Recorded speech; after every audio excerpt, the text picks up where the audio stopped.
Bab 851 Anda belum mempelajari pelajaran. Nama, Kaisar Tertinggi Pedang Penulis, Luan Si Kuangdao.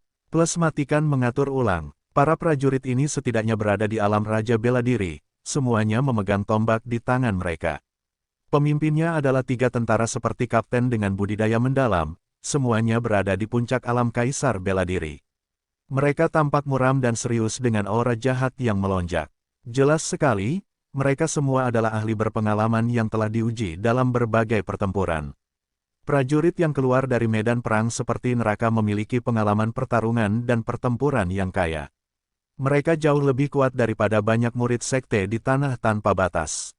Hei, bajingan kecil, mari kita lihat kemana kamu bisa lari. Mereka yang menyinggung perasaan kita akan menyesal datang ke dunia ini. Kamu sudah mati hari ini. Nenek Rong maju selangkah dengan puas. Dia hampir mengumpat pada Ding Hao sambil menunjuk hidungnya. Sepertinya kamu belum mendapat pelajaran. Ding Hao menggelengkan kepalanya. Dia mengangkat tangannya dan menamparnya lagi dengan kejam. Kegelapan menyelimuti mata Nenek Rong. Wajahnya yang bengkak kembali mati rasa seperti terkena palu raksasa di wajahnya. Saat dia mendengar suara tulang pipinya patah, matanya tumpul dan separuh wajahnya ambruk. Dia terlempar dan terbang mundur lagi. Dia bahkan tidak punya waktu untuk berteriak. Ketiga kapten itu semuanya terkejut. Ketika mereka mencoba menghentikan Ding Hao, Nenek Rong sudah terbang keluar dan menabrak tembok di jalan. Mereka tidak tahu apakah dia hidup atau mati. Kekuatan Ding Hao jauh melampaui imajinasi mereka. Dengan kekuatan mereka, mereka tidak dapat menangkap lintasan energi gelombang kasualnya sekarang. Orang-orang di dalam penginapan yang memperhatikan situasi di luar kembali terkejut. Pemuda ini terlalu berani. Beraninya kamu menyakiti orang di hadapan tentara lapis baja hitam. Kapten kepala berteriak, dentang, dentang, dentang. Ratusan tentara-tentara lapis baja hitam segera mencabut tombak dan pedang dari sarungnya dan mengepung Ding Hao. Ding Hao tersenyum dan berkata, untuk beberapa anjing gila, jika saya tidak memberi mereka pelajaran, mereka akan menggigit orang lain kali. Ngomong-ngomong, dia melihat ke arah ketiga kapten dan berkata, prajurit tentara lapis baja hitam adalah prajurit paling setia di Istana Dewa. Adalah tugas Anda untuk menjaga perbatasan dan melindungi masyarakat. Sungguh mengejutkan bahwa Anda menyeret begitu banyak tentara untuk para tikus ini. Mendengar apa yang dikatakan Ding Hao, sang kapten kehilangan kata-kata. Ketenangan Ding Hao, temperamen yang luar biasa, dan kekuatan yang dahsyat membuat ketiga kapten itu sedikit takut, dan mereka diam-diam menebak identitas Ding Hao. Jika dia benar-benar terlahir di keluarga bangsawan Istana Dewa, mereka tidak boleh menyinggung perasaan orang seperti dia. Mereka terkejut dan kemudian salah satu kapten berkata dengan lembut, Tuan, seseorang melaporkan bahwa Anda telah melukai nona ke-6 dari Istana Tuan Kota. Tentara lapis baja hitam tidak bisa lepas dari urusan ini. Silakan ikut kami untuk penyelidikan. Ini mungkin hanya kesalahpahaman. Ding Hao tersenyum dan berkata, baik. Seorang prajurit lapis baja hitam di sebelahnya segera mengeluarkan sepasang borgol dan belenggu yang dibelenggu dengan tulisan yang dibuat khusus. Ding Hao memandang ketiga kapten itu dengan senyum tipis. Salah satu kapten menggigil dan tiba-tiba berbalik, berteriak, bajingan, keluar dari sini. Bagaimana kamu bisa memborgol tuan muda yang mulia? Kemudian dia menoleh ke Ding Hao dan berkata sambil tersenyum, perintah militer tidak dapat dilanggar. Kami memiliki tugas kami dan tidak berani mempraktekkan pilih kasih. Saya harap Anda dapat bekerja sama dengan kami dan tidak mempermalukan kami. Ding Hao tertawa dan mengulurkan tangannya untuk diborgol tanpa berkata apa-apa. Retakan, tangannya dibelenggu dengan tulisan yang dibuat khusus. Ketiga kapten itu menghela nafas lega. Pada saat yang sama, mereka berpikir jika Ding Hao benar-benar keturunan keluarga bangsawan di Istana Dewa, mereka akan meminta maaf dengan tulus nanti. Namun, mereka tidak bisa terlalu peduli. Tentara lapis baja hitam memerintahkan beberapa tentara untuk membawa Nenek Rong yang tidak sadarkan diri dan membawa Ding Hao pergi. Baru setelah tentara lapis baja hitam menghilang ke jalan yang jauh, orang-orang di dalam dan di luar penginapan yang berkumpul untuk menyaksikan tontonan itu hidup kembali. Dia dibawa pergi begitu saja. Saya pikir akan ada pertempuran hebat. Seseorang tidak puas. Orang lain mencibir, bodoh. Tidak bisakah kamu mengetahui bahwa pemuda itu mengajukan diri untuk pergi bersama tentara lapis baja hitam? Dia tidak terlihat takut sama sekali. Sepertinya dia bahkan tidak peduli sama sekali dengan nona keenam dari istana Tuan Kota. Mungkinkah dia adalah master tiada taraf yang percaya bahwa tidak ada yang bisa melukainya? Omong kosong, pemuda itu memiliki temperamen yang luar biasa. Hanya mereka yang sudah lama berkuasa yang memiliki aura seperti itu. Menurutku, dia pasti anak orang penting di Istana Dewa. Jika demikian, saya khawatir semua orang di Istana Tuan Kota harus berlutut untuk meminta maaf ketika mereka mengetahui kebenarannya. Semua orang membicarakan Ding Hao. Diskusi tentang kejadian tersebut berangsur-angsur menghilang. Pemilik penginapan, yang mengira dia akan mengalami masa-masa sulit, berdiri di belakang meja kasir untuk beberapa saat dan merasakan ketakutan yang berkepanjangan di hatinya. Ketika dia mendengar diskusi orang banyak, dia tiba-tiba teringat bahwa Chu dan kakaknya masih di penginapan. Dia tidak berani mengabaikannya, jadi dia mengirim pelayan untuk melayani mereka. Tanpa diduga, pelayan tersebut segera kembali dan mengatakan bahwa kedua tamu terhormat itu telah berada di kamar sepanjang waktu dan tidak mengizinkan siapapun masuk. Pemilik penginapan menggelengkan kepalanya dan harus menyerah. Setelah melewati beberapa formasi ilusi di sepanjang jalan berkelok-kelok, Ding Hao dibawa ke rumah Tuan Kota dan ditahan di sel rumah Tuan Kota untuk sementara waktu. Rumah Tuan Kota tidaklah kecil. Luasnya 100 hektar, dengan paviliun, bebatuan, taman, dan air terjun di dalamnya, yang tampak seperti negeri dongeng. Namun, di sepanjang jalan, Ding Hao dapat dengan jelas merasakan bahwa penjaga di dalam mansion tampaknya lemah tetapi mansion tersebut sebenarnya dijaga ketat. Pos penjaga dan jebakan yang tak terhitung jumlahnya dipasang, dan para tuan menjaga mansion, menjadikannya benteng yang tidak bisa ditembus. Ada suasana kekhidmatan antara langit dan bumi. Sejumlah besar tentara lapis baja hitam berpatroli bolak-balik. Ada penjaga setiap 5 langkah dan blokade setiap 10 langkah. Ding Hao mengangguk diam-diam karena temuan ini membuatnya yakin bahwa spekulasinya mungkin benar. Ketiga kapten tidak berani mengabaikan Ding Hao. Mereka memerintahkan para prajurit untuk menyiapkan makanan dan minuman yang enak dan segera melaporkan kepada atasannya. Namun, untuk beberapa alasan yang tidak diketahui, ketiga kapten tidak kembali setelah waktu yang lama, dan Miss ke-6 yang kejam serta para penipu di sekitarnya tidak datang ke sel untuk menginterogasi Ding Hao.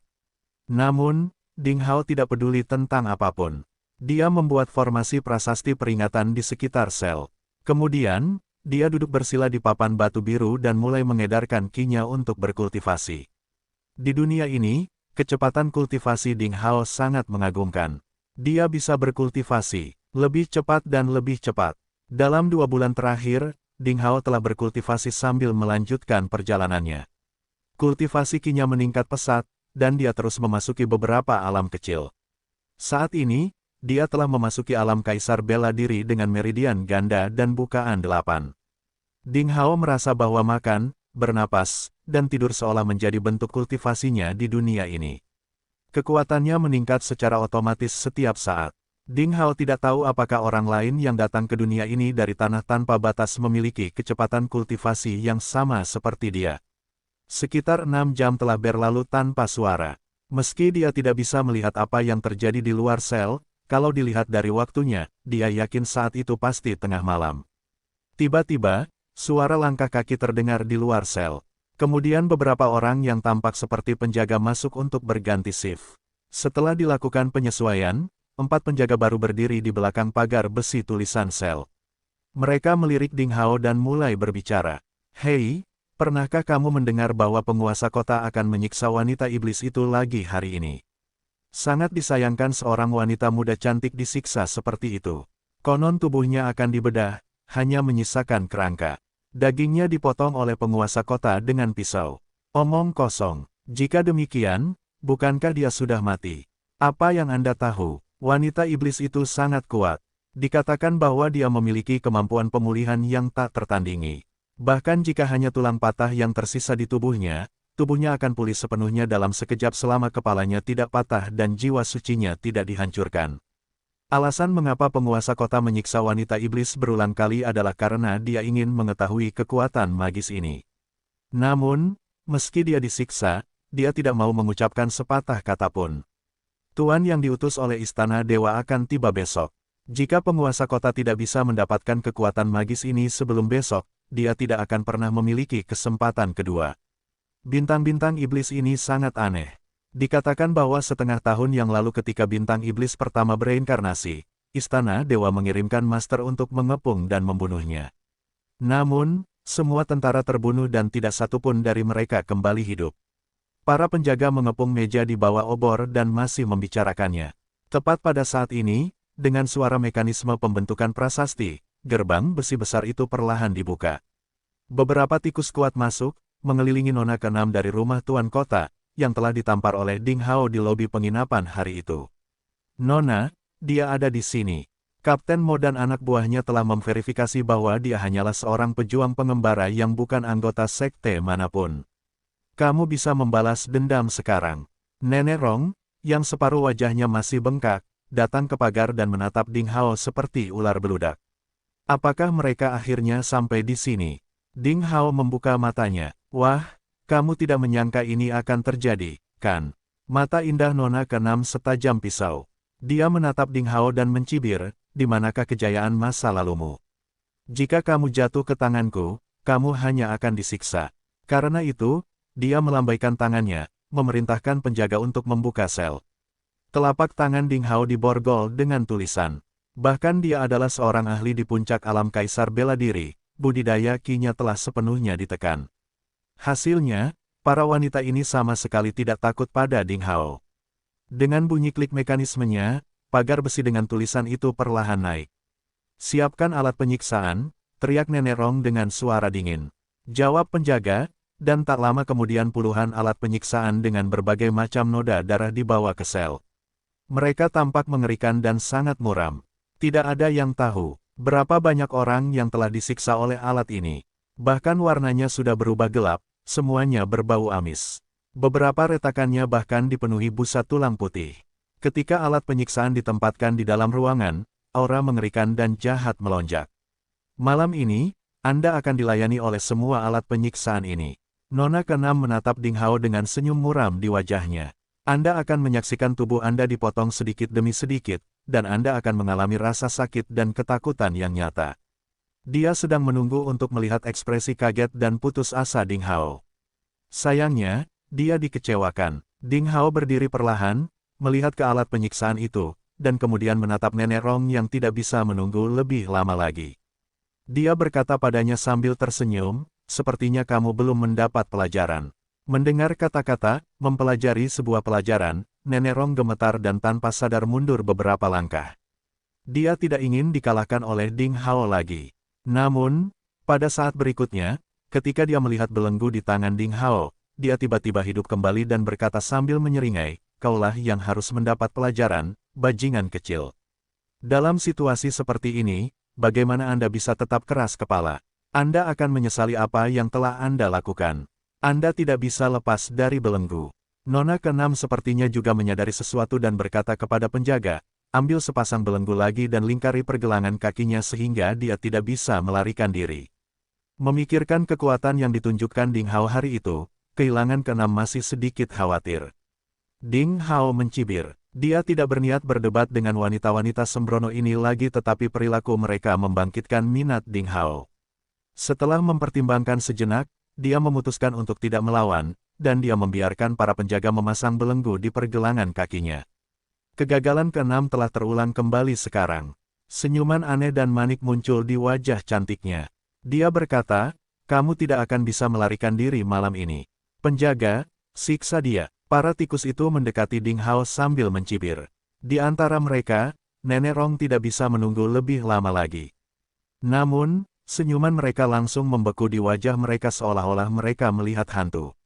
Di depan mereka, Ding Hao meregangkan tubuhnya, menguap, dan kemudian dengan lembut meronta dengan tangannya. Belenggu prasasti yang dapat menekan master di alam kaisar agung bela diri langsung hancur seperti kain, dan pola prasasti di atasnya meredup.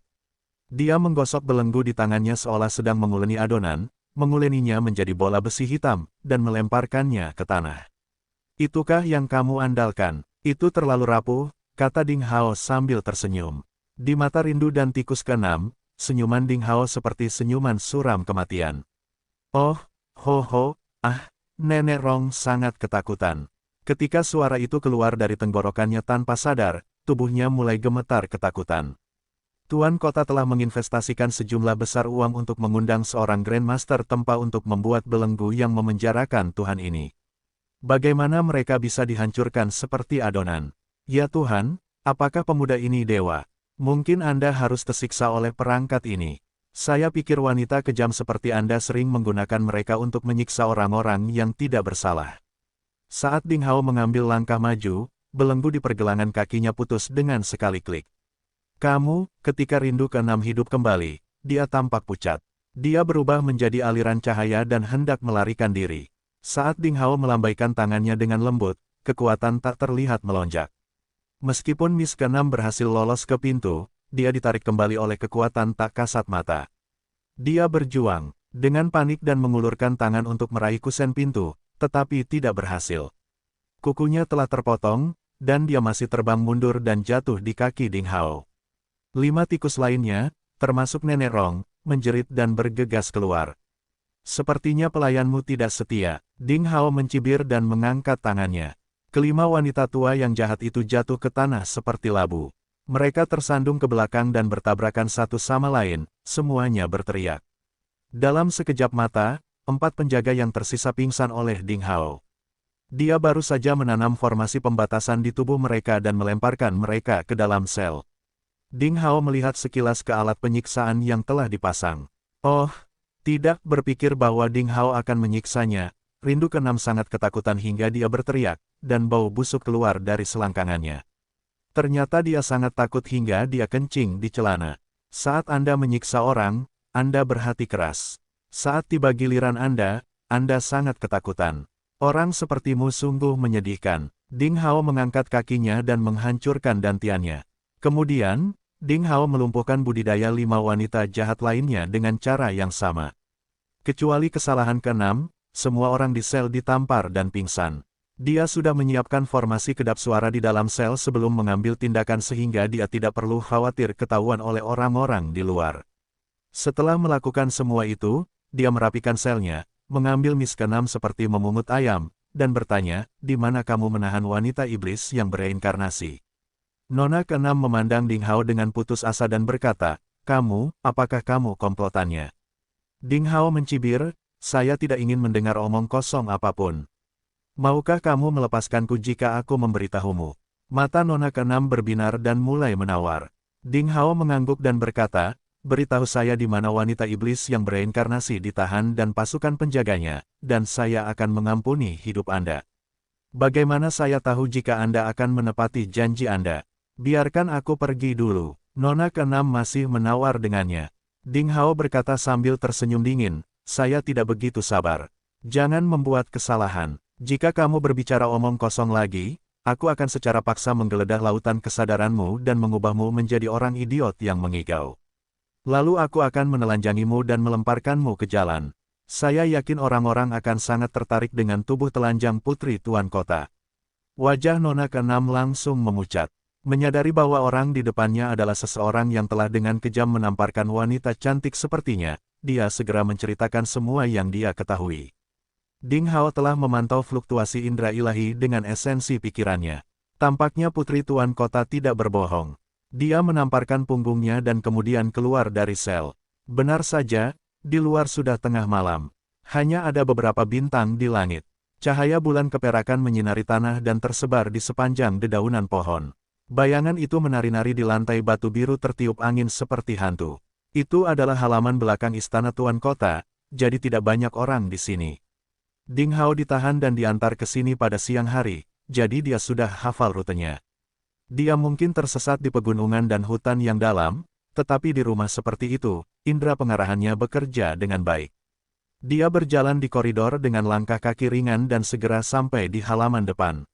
Penjaga dan tentara yang tak terhitung jumlahnya melewatinya di sepanjang jalan, tetapi anehnya, mereka sepertinya tidak melihat Ding Hao sama sekali dan berpatroli tanpa ekspresi apapun. Dengan budidaya indera ilahi Ding Hao saat ini, dia dapat sepenuhnya mengisolasi penglihatan dan persepsi orang lain.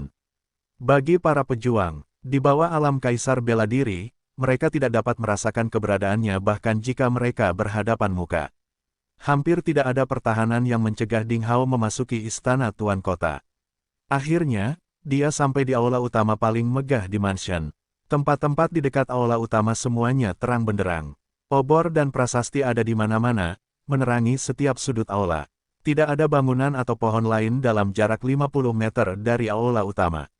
Siapapun yang mendekati aula utama di area terbuka ini akan segera ketahuan. Ding Hao melihat ke aula dari kejauhan, dan indera ilahinya dilepaskan seperti air pasang. Menurut rindu ke-6, aula ini adalah tempat di mana Mo Yunchong, penguasa kota tinggal dan bekerja, dan dijaga paling ketat. Di bagian dalam aula, ada pintu masuk ke penjara bawah tanah air, dan wanita iblis yang bereinkarnasi ditahan di sana. Itu tidak bisa ditembus karena setidaknya ratusan master diam-diam menjaganya. Temuan dari Divine Sense-nya mirip dengan apa yang dikatakan oleh Miss ke-6. Formasi ilusi dan formasi fatal mungkin tersembunyi di bawah tanah batu biru, dan banyak penjaga juga bersembunyi dalam kegelapan di sekitar aula. Ding Hao menghitung bahwa masih ada sekitar 4 jam lagi sebelum fajar dan langsung menuju ke aula utama. Kabut transparan yang tak terlihat melonjak di sekelilingnya seperti riak, menyelimuti seluruh tubuhnya. Kakinya berada sekitar 2 atau 3 inci di atas tanah. Dia mendekati aula selangkah demi selangkah tanpa menyentuh tanah. Ding Hao adalah ahli pembentukan prasasti. Baru saja, dia sudah mengetahui formasi prasasti di sekitar aula utama setelah pengamatan singkat. Akibatnya, dia tidak memicu jebakan atau tanda peringatan apapun di sepanjang jalan. Tidak ada yang bisa menemukan jejaknya. Dengan cara ini, Ding Hao mendekati aula dengan mudah. Menurut informasi yang diberikan oleh Nona ke-6, Ding Hao diam-diam memasuki aula seperti hantu. Dia menghindari perhatian para penjaga di aula dan melangkah ke bagian dalam aula. Itu adalah area inti dari Mo Yunchong, penguasa kota di kota daratan utara. Dibandingkan dengan lingkungan yang dijaga ketat, tidak ada seorang pun di dalam aula. Sepertinya Mo Yunchong telah memasuki penjara bawah tanah air untuk menginterogasi wanita iblis itu, jadi tidak ada yang berani memasuki kamarnya. Ruangan itu megah dan mewah. Ding Hao melewati meja kristal dan sampai ke dinding gantung di belakang. Dia sedikit memutar vas di atasnya, dan dinding terbuka tanpa suara, memperlihatkan lorong suram di belakang. Selangkah demi selangkah, tangga menuju ke kedalaman bawah tanah. Ding Hao mengatur tubuhnya ke kondisi puncak yang sempurna dan perlahan memasuki lorong. Setelah berjalan lebih dari 200 anak tangga, dia berada lebih dari 40 meter di bawah tanah. Akhirnya, sebuah lorong paralel muncul di depannya. Dia berjalan lebih dari 20 meter ke depan, berbelok ke kiri, dan melakukan beberapa putaran. Tempat suci Buddha di kedua sisi tembok telah dibuka. Ada kristal perak yang mengeluarkan kabut, sedikit menerangi lorong. Setelah beberapa waktu meminum secangkir teh, suara percikan air akhirnya terdengar. Ding Hao berjalan maju selangkah demi selangkah sambil bersembunyi. Tiba-tiba, semua lampu menyala, dan aula bawah tanah yang sangat luas muncul di depannya. Dinding yang terbuat dari batu giok putih bersinar seperti perak murni di bawah sinar lampu. Ratusan mutiara malam bertatahkan di langit-langit gantung di atas kepalanya, menerangi seluruh ruangan seperti siang hari. Bau darah datang ke Ding Hao, dan itu menutupi dirinya dalam sekejap. Ketika Ding Hao melihat ke atas, 50 master tentara lapis baja hitam berdiri dengan tertib. Seorang pria parubaya berjubah hitam dengan rambut merah, wajah muram, dan hidung bengkok sedang memegang 2 pisau sehalus dan setajam pisau bedah di tangannya. Dia berdiri di depan alat penyiksaan berbentuk manusia. Alat penyiksaan berbentuk manusia berdiri di tanah, dan seorang wanita telanjang diikat erat padanya. Dia berlumuran darah dan tampak sangat menyedihkan. Kakinya yang panjang, yang seharusnya ramping, telah terkelupas menjadi tulang pucat, bahkan tanpa bekas daging di atasnya. Daging di lengan dan perutnya juga terpotong. Itu adalah pemandangan yang menyeramkan seolah-olah bagian tubuh seseorang telah dicangkokkan ke kerangka yang kering. Sangat suram dan aneh. Orang awam hampir akan memuntahkan makanan semalam di perutnya ketika melihatnya. Anda di sini. Aku sudah lama menunggumu. Pria berambut merah dan hidung bengkok melirik Ding Hao. Dia tidak menunjukkan keterkejutan sama sekali tetapi berbalik dan dengan lembut menggunakan pisau untuk memotong sepotong daging wanita di alat penyiksaan. Gerakannya sangat lembut dan lambat. Sepertinya dia sedang mengukir sebuah karya seni. Gerakan semacam inilah yang tidak diragukan lagi memaksimalkan penyiksaan hingga ekstrim. Namun yang mengejutkan Ding Hao, tubuh wanita di alat penyiksaan hanya sedikit gemetar dan tidak merengek sama sekali. Ding Hao dapat dengan jelas merasakan bahwa wanita itu tidak mati atau tidak sadarkan diri, tetapi dia, seperti patung batu yang tidak memiliki rasa sakit, memiliki daya tahan yang luar biasa. Yang lebih membingungkan Ding Hao adalah dia dengan jelas merasakan jejak aura familiar dari wanita ini. Apakah kamu Mo Yunchong, penguasa kota? Ding Hao menyebarkan riak perak di sekelilingnya dan mendekati pria itu selangkah demi selangkah tanpa panik. Pria parubaya dengan rambut merah dan hidung bengkok mengeluarkan suara terkejut dan akhirnya mulai menganggap serius Ding Hao. Setelah beberapa saat, dia berkata, "Ya, saya adalah penguasa kota di kota daratan utara." Kamu sangat tenang dan berhati-hati, dan yang paling tidak aku duga adalah kamu masih sangat muda. Sayangnya, begitu kamu masuk penjara, kamu sudah berada di bawah pengawasanku. Ding Hao menjawab dengan acuh tak acuh, "Oh, benarkah? Jika saya mengetahui hal ini sebelumnya, saya akan langsung masuk." "Sepertinya kamu tidak takut sama sekali," kata Mo Yunchong. Ding Hao tersenyum dan bertanya, "Pernahkah kamu melihat harimau yang takut pada hiena?" Jejak pembunuhan langsung muncul di mata Mo Yunchong. Hidung bengkoknya bergerak-gerak, dan senyuman dingin muncul di wajahnya. Seperti kata pepatah, generasi muda akan melampaui generasi tua. Bahkan datang ke sini, kamu berani menjadi sombong. Ada jalan menuju surga untukmu, tapi kamu tidak memilihnya. Tidak ada jalan ke neraka bagimu, tapi kamu datang saja. Sebuah ide terlintas di benak Ding Hao, dan dia tidak bisa menahan tawa. Neraka. Tahukah kamu seperti apa sebenarnya neraka itu? Apakah kamu pernah ke neraka? Mo Yunchong tercengang karena dia tidak mengerti mengapa Ding Hao tiba-tiba menanyakan hal ini. Namun, dia segera merasa sangat meremehkan kata-kata Ding Hao. Bunuh dia. Mo Yunchong sedikit melambaikan tangannya. 50 prajurit tentara lapis baja hitam di penjara bawah tanah air semuanya adalah elit yang bertahan di medan perang hidup dan mati. Kekuatan individu mereka berada di puncak alam kaisar bela diri, dan mereka juga pandai dalam formasi serangan gabungan. Menurutmu, Ding Hao pasti akan mati. Mo Yunchong berbalik, mengambil pisau tajam itu lagi, dan mulai memotong tubuh wanita jahat itu. Dia berbisik, "Saya tahu kamu kesakitan dan kamu memiliki daya tahan yang besar, tetapi bagaimana dengan rasa sakit yang berlangsung sepanjang malam? Apakah sangat menyakitkan melihat tubuhmu dipotong-potong berulang kali? Ceritakan rahasia kesembuhanmu dan dari mana asalmu. Aku akan memberimu kematian yang cepat, untuk melepaskan diri dari rasa sakit. Kalau tidak, ketika Jenderal Abadi Istana Dewa tiba besok dan membawamu ke markas besar Istana Dewa, akan ada hukuman yang lebih menyakitkan bagimu di sana." Wanita iblis di alat penyiksaan tidak mengatakan sepatah kata pun. Lebih dari 50 tentara-tentara lapis baja hitam perlahan mendekati Ding Hao. Bahkan singa pun akan bertarung melawan kelinci dengan seluruh kekuatannya. Para master ini tidak ceroboh sama sekali. Mereka berdiri dengan tertib, dengan jelas menjalankan semacam formasi yang berguling seperti gunung kuno. Itu menakutkan dan berat. Namun, perhatian Ding Hao tertuju pada wanita iblis di alat penyiksaan. Rambut hitam panjangnya yang tebal tergerai seperti air terjun, menutupi wajahnya. Tapi melalui rambutnya, Ding Hao bisa melihat sepasang mata cerah yang begitu familiar. Ding Hao merasa dia pernah melihat mata ini sebelumnya. Wanita itu sepertinya merasakan tatapan Ding Hao, mengangkat kepalanya yang tertunduk. Saat dia melihat Ding Hao, tubuhnya yang patah sedikit bergetar. Amitabha, nyanyian Buddha yang samar terdengar. Tiba-tiba, Ding Hao tercengang seperti disambar petir dan tidak percaya dengan apa yang dilihatnya. Dia tiba-tiba mengenali wanita iblis ini. Tapi itu mustahil. Kenapa dia ada di sini? Pada saat yang sama, amarah yang tak terkendali dan niat membunuh membara di dada Ding Hao. Melihat teman lamanya menderita penyiksaan yang begitu mengerikan, Ding Hao merasa niat membunuh yang membara yang dibawa oleh pedang iblis yang telah dia tekan dengan hati-hati mulai bergejolak lagi. Membunuh. Para penguasa tentara lapis baja hitam menyerang secara serempak. Ding Hao melintas dan langsung meninju master tentara lapis baja hitam di depannya. Saat berikutnya, nyala api merah berkedip-kedip di aula, dan 100 boneka logam muncul dari udara tipis dan mengepung semua penguasa tentara lapis baja hitam.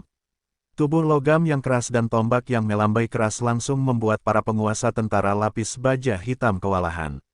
Itu adalah pasukan api pembasmi surga. Ding Hao segera memanggil pasukan kematian logam ini. Pasukan api pemusnah surga, baik itu kemampuan tempur individu atau penempatan taktisnya, jauh lebih baik daripada tentara lapis baja hitam. Ding Hao, seperti kilat, mendekati Mo Yunchong. Ekspresi Mo Yunchong berubah karena dia tidak menyangka akan terjadi adegan seperti itu.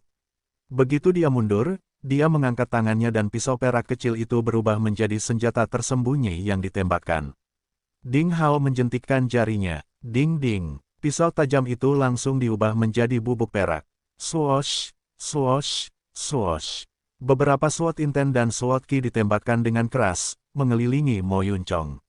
"Siapa kamu sebenarnya?" teriak Mo Yunchong. Dengan tarikan tangannya, tombak perak muncul di tangannya, lalu dia melambaikannya sedikit.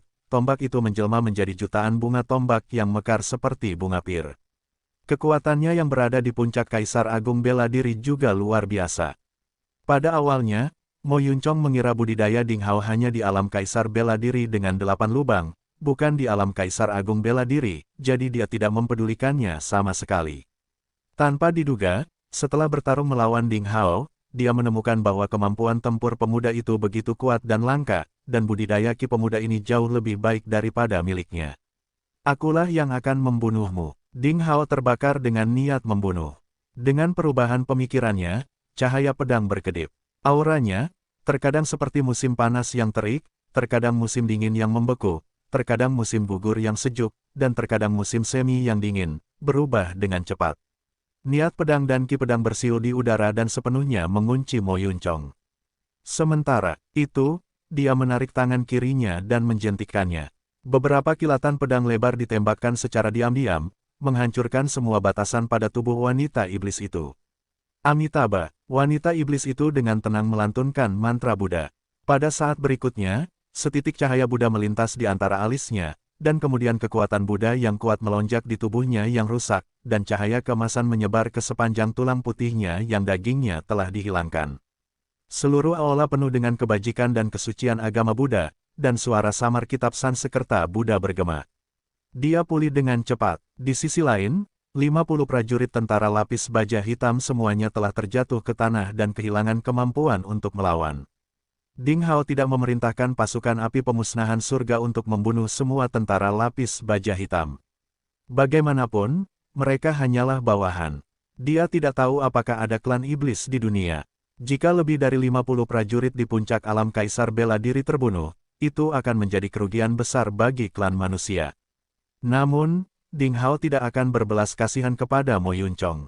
Dengan kemampuan tempur Ding Hao saat ini, bahkan tanpa menggunakan pedang iblis atau pedang berkarat, dia tak tertandingi di bawah alam sage. Bagaimana Mo Yunchong bisa mengalahkannya? Seperti kata pepatah, satu kesalahan akan merugikan permainan. Inilah yang dialami Mo Yunchong. Dia ingin mengirimkan pesan peringatan di ruang bawah tanah air untuk mencari bantuan dari penjaga di tanah, tetapi dia terkejut menemukan bahwa formasi prasasti alarm di ruang bawah tanah air tidak berguna sekarang dan tidak dapat mengirim berita apapun ke dunia luar, sama sekali. Bagaimana ini bisa terjadi? Hati Mo Yunchong tenggelam. Dia merasa terjerat dalam jaring pemintalannya sendiri. Ding Hao mencibir. Sepanjang jalan, tidak ada formasi prasasti yang bisa lolos dari indera surgawinya, belum lagi formasi sederhana yang dipasang di ruang bawah tanah air. Dia bisa mengubahnya hanya dengan pikiran. Swoosh, swoosh, swoosh. Pedang ki ada di mana-mana. Begitu juga dengan maksud pedang. Ah! Mo Yunchong meraung dengan kakinya tertembak, jatuh ke dalam genangan darah. Ding Hao berhenti. Amitabha, cahaya Buddha yang mengelilingi wanita jahat itu berangsur-angsur memudar, berubah menjadi jubah emas bermotif dan menutupi kristal serta tubuhnya yang indah. Luka di tubuhnya telah sembuh total, dan rambut hitam panjangnya berkibar, memperlihatkan wajah yang sangat cantik. "Ayo!" Ding Hao menunjuk ke arah Mo Yunchong, yang terbaring di tanah dengan ketakutan di wajahnya. Pemimpin kota daratan utara dengan panik mendesakinya untuk menyembuhkan luka-lukanya. Namun, dia menemukan dalam keputusasaan bahwa ada kekuatan aneh dari SWAT Inten di sekitar lukanya yang tidak dapat dikeluarkan sama sekali. Amitabha, Amitabha, wanita itu melantunkan mantra dengan sepasang mata indah yang semurni mata air di pegunungan. "Kamu tidak bisa membunuhku. Aku ditunjuk sebagai penguasa kota oleh Istana Dewa." Mo Yunchong, yang ketakutan dan mengaum dengan marah, tidak lagi kejam dan tenang seperti sebelumnya. Buddha berkata, "Anda harus menghilangkan dosa-dosa Anda, meletakkan pisau daging, dan menjadi orang baik. Wanita itu menatap Mo Yunchong dengan matanya yang jernih dan penuh belas kasihan. Mo Yunchong yang berjuang mati-matian menjadi tenang secara bertahap. Awalnya, matanya penuh kebingungan. Kemudian, jejak perlawanan dan perjuangan melintas di matanya, tapi tak lama kemudian dia tampak menyerah dan malah matanya penuh penyesalan. Dia berbalik, berlutut di tanah, dan menangis dengan sedihnya, dosa saya sangat dalam dan tidak dapat diampuni. Saya sangat menyesal telah melakukan begitu banyak kejahatan. Tanganku berlumuran darah. Saya harus pergi ke neraka tingkat 18. Dia menangis dengan sedihnya, dan dia tidak berpura-pura melakukan itu tetapi bertobat dari lubuk hatinya. Ding Hao memandang wanita di sampingnya dengan heran. Betapa menakutkannya skill serangan spiritual. Hal itu justru bisa menghancurkan kemauan dan jiwa seseorang. Aku pantas mendapatkan jutaan kematian. Mo Yunchong tiba-tiba melompat dan menamparkan kepalanya sendiri seperti memecahkan semangka, lalu otaknya meledak. Dia jatuh dan mati. Ding Hao terkejut. Dia tiba-tiba menyadari bahwa karena wanita ini memiliki kultivasi dan kemampuan ilahi yang begitu mendalam, lalu mengapa dia tidak menggunakannya lebih awal tetapi membiarkan Mo Yunchong menyiksanya selama berhari-hari. Mungkinkah dia sudah menunggu sesuatu selama ini? Amitabha, kakak senior Ding, sudah lama tidak bertemu. Wanita itu menyapa Ding Hao dengan satu tangan. Ding Hao juga menghela nafas secara emosional dan berkata, "Saudari junior Ting Chan, sudah lama sekali sejak terakhir kali kita bertemu di Provinsi Salju. Legenda mengatakan bahwa Anda juga terlibat dalam Sage Battlefield. Belakangan, gurumu juga menanyakan tentangmu dari berbagai pihak, namun dia tidak pernah mendapat informasi apapun. Saya pikir Anda mati di Sage Battlefield, tapi saya tidak menyangka Anda akan datang ke dunia ini. Benar-benar mengejutkan." Itu benar, wanita cantik dan lembut dengan rambut hitam di depannya adalah Lei Tingchan, murid Zero Dot Sect yang hilang. Ding Hao tidak pernah menyangka Lei Tingchan akan ada di dunia ini. 9 sekte di Provinsi Salju bersatu dan terhubung satu sama lain, dan Sekte Nol Pemikiran adalah salah satu sekutu dari Sekte Pencari Ilmu Pedang. Oleh karena itu, masuk akal jika Ding Hao memanggilnya kakak muda Tingchan. "Terima kasih telah menyelamatkan hidupku, kakak senior Ding." Lei Tingchan membungkuk untuk mengungkapkan rasa terima kasihnya. Mata Ding Hao berubah sedikit. Dia berkata, "Sebenarnya, kakak muda Tingchan, kamu bisa saja pergi sejak lama tanpa bantuanku, kan?" Lei Tingchan menggelengkan kepalanya dan berkata, "Para biksu tidak berbohong. Saya baru saja membuat sedikit terobosan dalam budidaya berlayar di laut. Jika bukan Anda, kakak senior Ding yang mengendalikan orang jahat ini, saya tidak akan mendapatkan kembali kebebasan saya. Terlebih lagi, ada 50 penjaga di penjara bawah tanah ini." Ding Hao mengangguk dan melihat ke lebih dari 50 tentara-tentara lapis baja hitam itu. Dia sedikit mengernyit, bertanya-tanya bagaimana cara menghadapinya. Jika mereka tetap tinggal, mereka mungkin akan mengingat penampilan dan kemampuan bertarung Lei Tingchan dan Ding Hao. Ketika Jenderal Abadi Istana Dewa tiba, Lei Tingchan dan Ding Hao akan dikejar. Jika diselidiki secara mendalam, hal itu akan membawa masalah bagi Nalan Chu dan kakaknya. "Amitabha, biarkan aku yang melakukannya." Lei Tingchan sepertinya telah melihat sekilas pikiran Ding Hao. Dia menyatukan kedua telapak tangannya, menundukkan kepalanya, dan mendesah dengan suara rendah, "Buddha berbelas kasih untuk membersihkan dosa." Dalam sekejap, tubuhnya bersinar dengan cahaya kemasan. Ketika dia melihat ke atas lagi, matanya berubah menjadi emas, seperti mata Sang Buddha. Matanya, penuh kasih sayang namun juga kejam, menyapu tubuh 50 tentara di tanah seolah-olah mengeluarkan sesuatu dari tubuh mereka. "Selesai, mereka akan melupakan segalanya di sini malam ini." Lei Tingchan berkata sambil menarik kembali Buddha emas. Itu benar-benar kekuatan magis yang luar biasa. Ding Hao sedikit bingung. Lei Tingchan berasal dari Sekte Nol Pemikiran di Provinsi Salju yang sangat biasa di seluruh wilayah utara, jadi seharusnya tidak ada kekuatan sihir Buddha yang luar biasa di sekte ini. Dari mana dia mendapatkan kekuatan gaib Buddha yang luar biasa? Ini, Ding Hao melambaikan tangannya dan menyingkirkan 100 tentara-tentara api pemusnahan surga dan berkata, "Ini bukan tempat yang baik untuk berbicara. Ayo pergi dulu." Pada saat yang sama, dia mengeluarkan kemeja dalam berwarna putih bersih dan kemeja hijau dari cincin penyimpanan dan menyerahkannya kepada Lei Tingchan. Kasaya yang bersinar dengan cahaya Buddha yang dikenakannya bukanlah pakaian asli melainkan berasal dari kekuatan magis. Terima kasih, kakak senior Ding.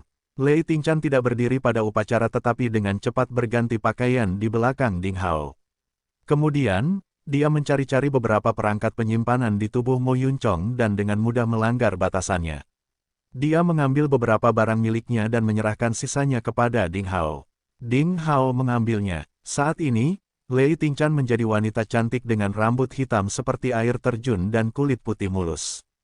Ada cahaya berair di matanya. Dia memiliki pinggang ramping dan kaki panjang, dan kemeja cian yang longgar tidak bisa menutupi sosok menawannya. Dengan temperamen yang suci dan penuh belas kasihan, dia diberkahi dengan kecantikan yang misterius. Ayo pergi. Ding Hao berjalan menyusuri lorong tempat dia berasal. Saat mereka keluar, di luar masih gelap. Saat itu kurang dari 2 jam sebelum fajar, dan itu adalah waktu paling gelap di malam hari. Para penjaga di luar tidak menyadari apa yang terjadi di ruang bawah tanah air, masih berpatroli bolak-balik. Pos penjagaan rahasia telah digantikan oleh penjaga baru, dan seluruh istana tuan kota masih dijaga ketat.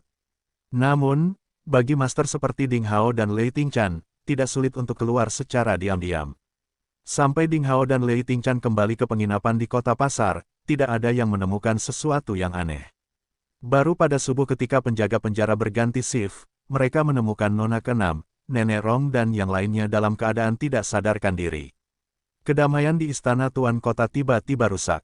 Ibu kandung Nona ke-6, Nyonya Liu, sangat marah dan berniat menemui penguasa kota untuk meminta keadilan secara langsung. Baru kemudian kepala penjaga memasuki penjara bawah tanah air dan menemukan mayat Mo Yunchong, penguasa kota. Perubahan yang menggemparkan telah terjadi. Dalam sekejap, seluruh istana tuan kota menjadi berantakan. Ketika Rindu ke-6 mendengar kematian ayahnya, dia tidak terlalu sedih. Sebaliknya, dia ketakutan setengah mati. Dia akhirnya mengerti pria menakutkan macam apa yang dia provokasi. Dia berani membunuh penguasa kota yang ditunjuk oleh istana dewa, jadi membunuhnya semudah membunuh seekor ayam. Sudah merupakan berkah surga bahwa dia menyelamatkan hidupnya sendiri. Pikiran untuk membalas dendam segera hilang dari benaknya. Saat seluruh istana tuan kota berada dalam kekacauan, Jenderal Abadi yang ditunjuk oleh istana dewa akhirnya tiba. Apa, tuan kota sudah mati, dan wanita iblis itu juga diselamatkan. Jenderal Abadi sangat marah. Kematian Mo Yunchong tidak ada hubungannya dengan dia, tapi sekarang wanita iblis itu telah melarikan diri, dia tidak dapat menyelesaikan tugasnya. Jadi bagaimana mungkin dia tidak marah? Karena kesal, Jenderal Abadi membunuh lebih dari 100 penjaga istana tuan kota. Kunci kota dan cari setiap inci tempat ini untuk menemukan beberapa petunjuk, sementara itu, kirim penjaga istana dewa untuk mencari segala sesuatu dalam jarak 5.000 km dari kota. Tangkap semua orang yang mencurigakan. Bunuh siapa saja yang melawan. Raungan Jenderal Abadi bergema di seluruh istana tuan kota. Nona ke-6 berlutut di tengah kerumunan, gemetar ketakutan. Setelah ragu-ragu sejenak, dia merangkak maju beberapa langkah dan memberitahu Jenderal Abadi semua yang dia tahu, termasuk penampilan Ding Hao dan yang lainnya serta penginapan tempat mereka berada.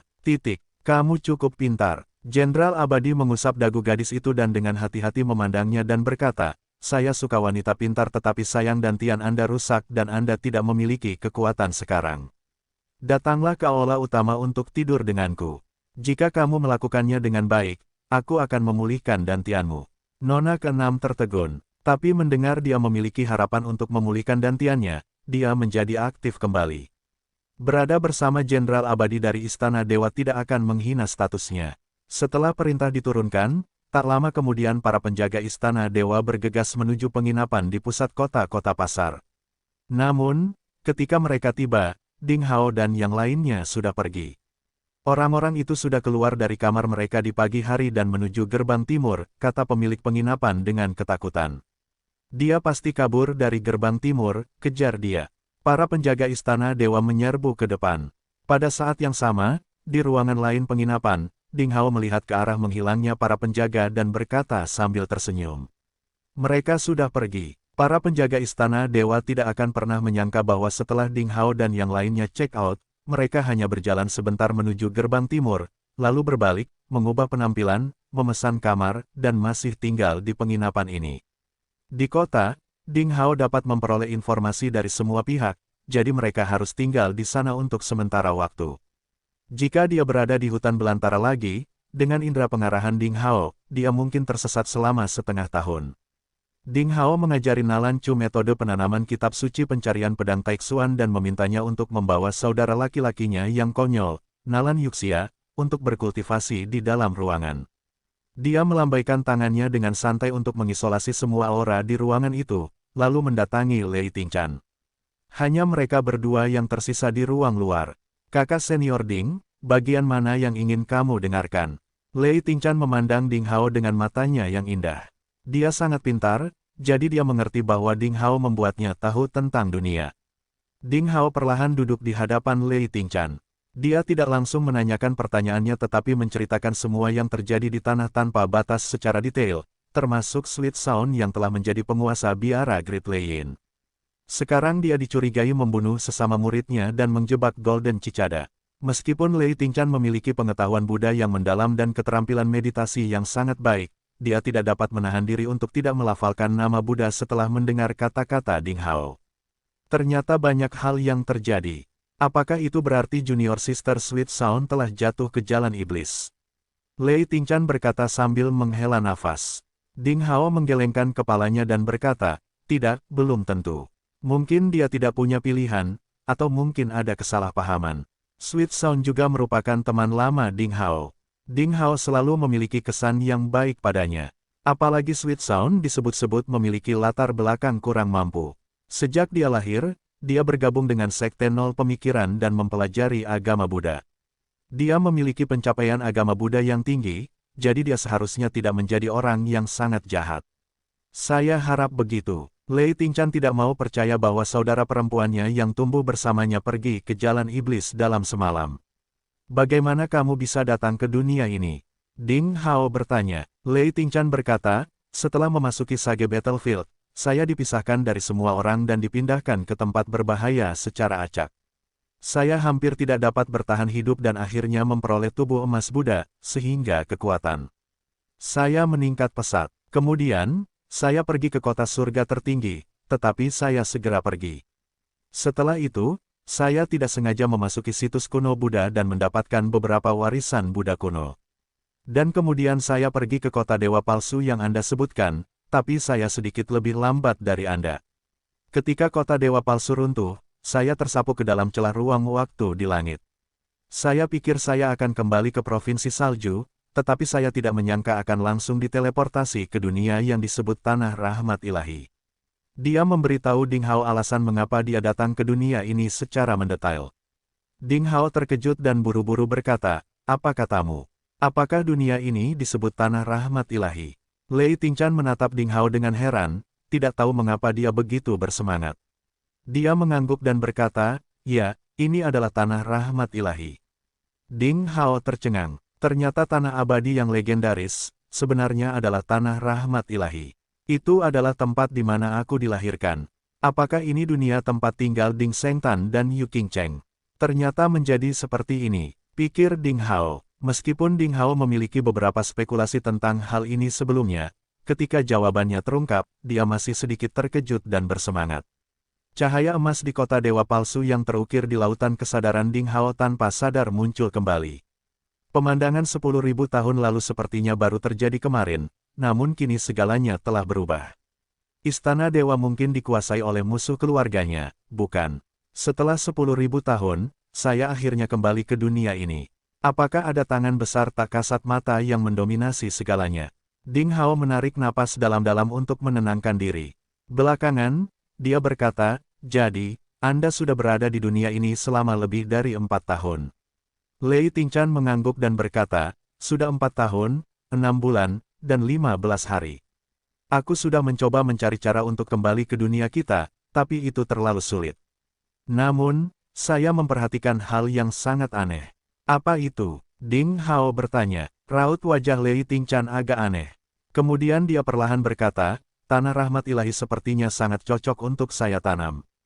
Kekuatan magis agama Buddha yang saya dapatkan sebelumnya di reruntuhan Buddha di Sage Battlefield pada periode Archean sekarang sulit untuk dikembangkan di tanah tanpa batas karena perubahan kekuatan pasang surut dunia. Saya juga mempraktikkan kekuatan magis Buddha ini di Sage Battlefield setelah saya mendapatkannya, tetapi efeknya tidak sesuai dengan yang saya harapkan.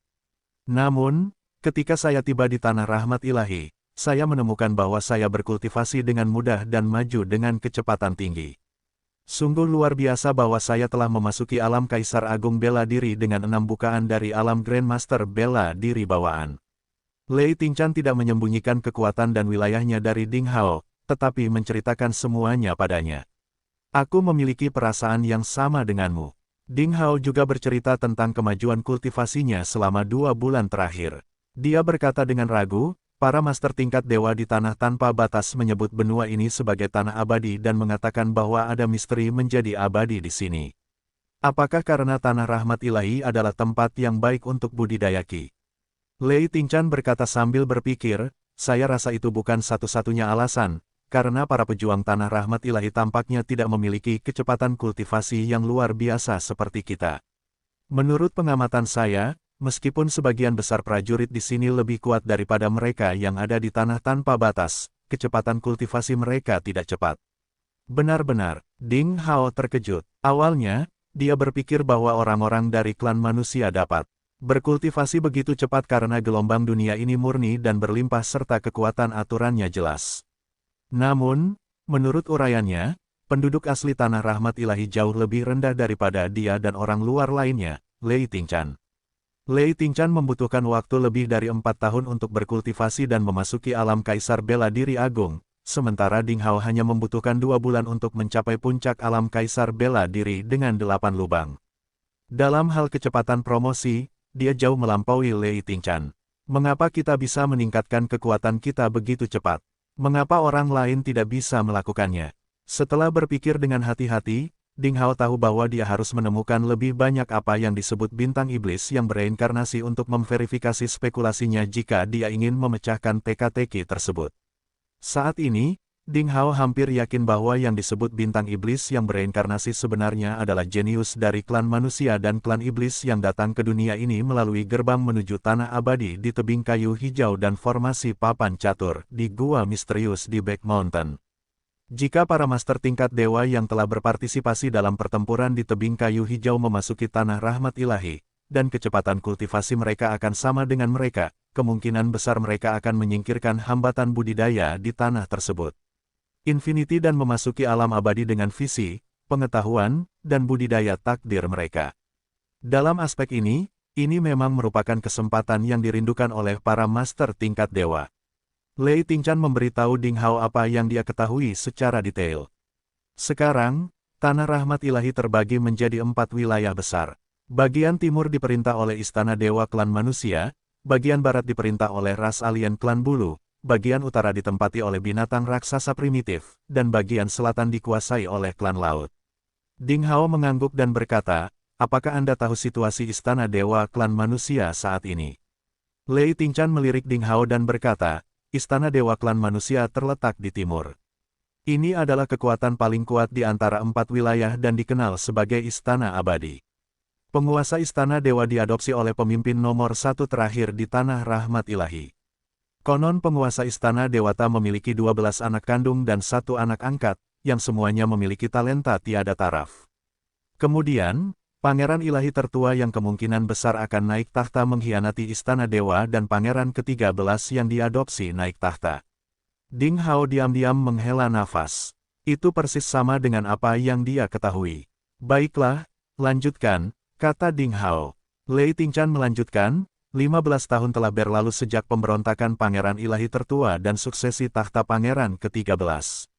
Istana Dewa telah berkembang secara sembarangan selama bertahun-tahun, memicu perang tanpa akhir dan terlibat dalam ratusan pertempuran dengan klan Bulu di barat. Ia telah memenangkan lebih banyak pertempuran daripada kekalahannya. Hasilnya, ia memperoleh ketenaran dan prestise yang tinggi. Apa? Ding Hao tiba-tiba menyela dan menatap Lei Tingchan dengan kaget. Dia bertanya dengan heran, sudah berapa tahun sejak Pangeran Ilahi tertua mengkhianati Istana Dewa? 15 tahun, kata Lei Tingchan yakin, masih bingung. 15 tahun. Ada kekacauan dalam pikiran Ding Hao. Itu hanya 15 tahun. Bagaimana mungkin? Menurut informasi yang saya peroleh dari cahaya keemasan di kota Dewa Palsu, di tanah tanpa batas, puluhan ribu tahun telah berlalu sejak hal itu terjadi. Sudah puluhan ribu tahun sejak Ding Sengtan dan istrinya terluka parah dan melarikan diri dari Istana Dewa. Namun mengapa baru 15 tahun berlalu di tanah rahmat ilahi? Mungkinkah kecepatan waktu di tanah tanpa batas dan tanah anugerah Tuhan berbeda? Itu juga tidak benar. Seperti yang baru saja dikatakan Lei Tingchan, 4 tahun telah berlalu sejak saya diteleportasi ke tanah rahmat ilahi melalui celah luar angkasa terakhir di medan perang Sage selama lebih dari 4 tahun. Periode ini persis sama dengan periode di tanah tanpa batas. Artinya, kecepatan waktu di kedua benua hampir sama. Apa yang aku abaikan? Apakah ada yang salah? Lei Tingchan menyadari keraguan di mata Ding Hao. Oh, tidak apa-apa. Ding Hao menggelengkan kepalanya dan tidak berkata apa-apa lagi. Setiap orang memiliki rahasianya masing-masing, dan Ding Hao tidak ingin mengungkapkan kebenaran kelahirannya untuk saat ini.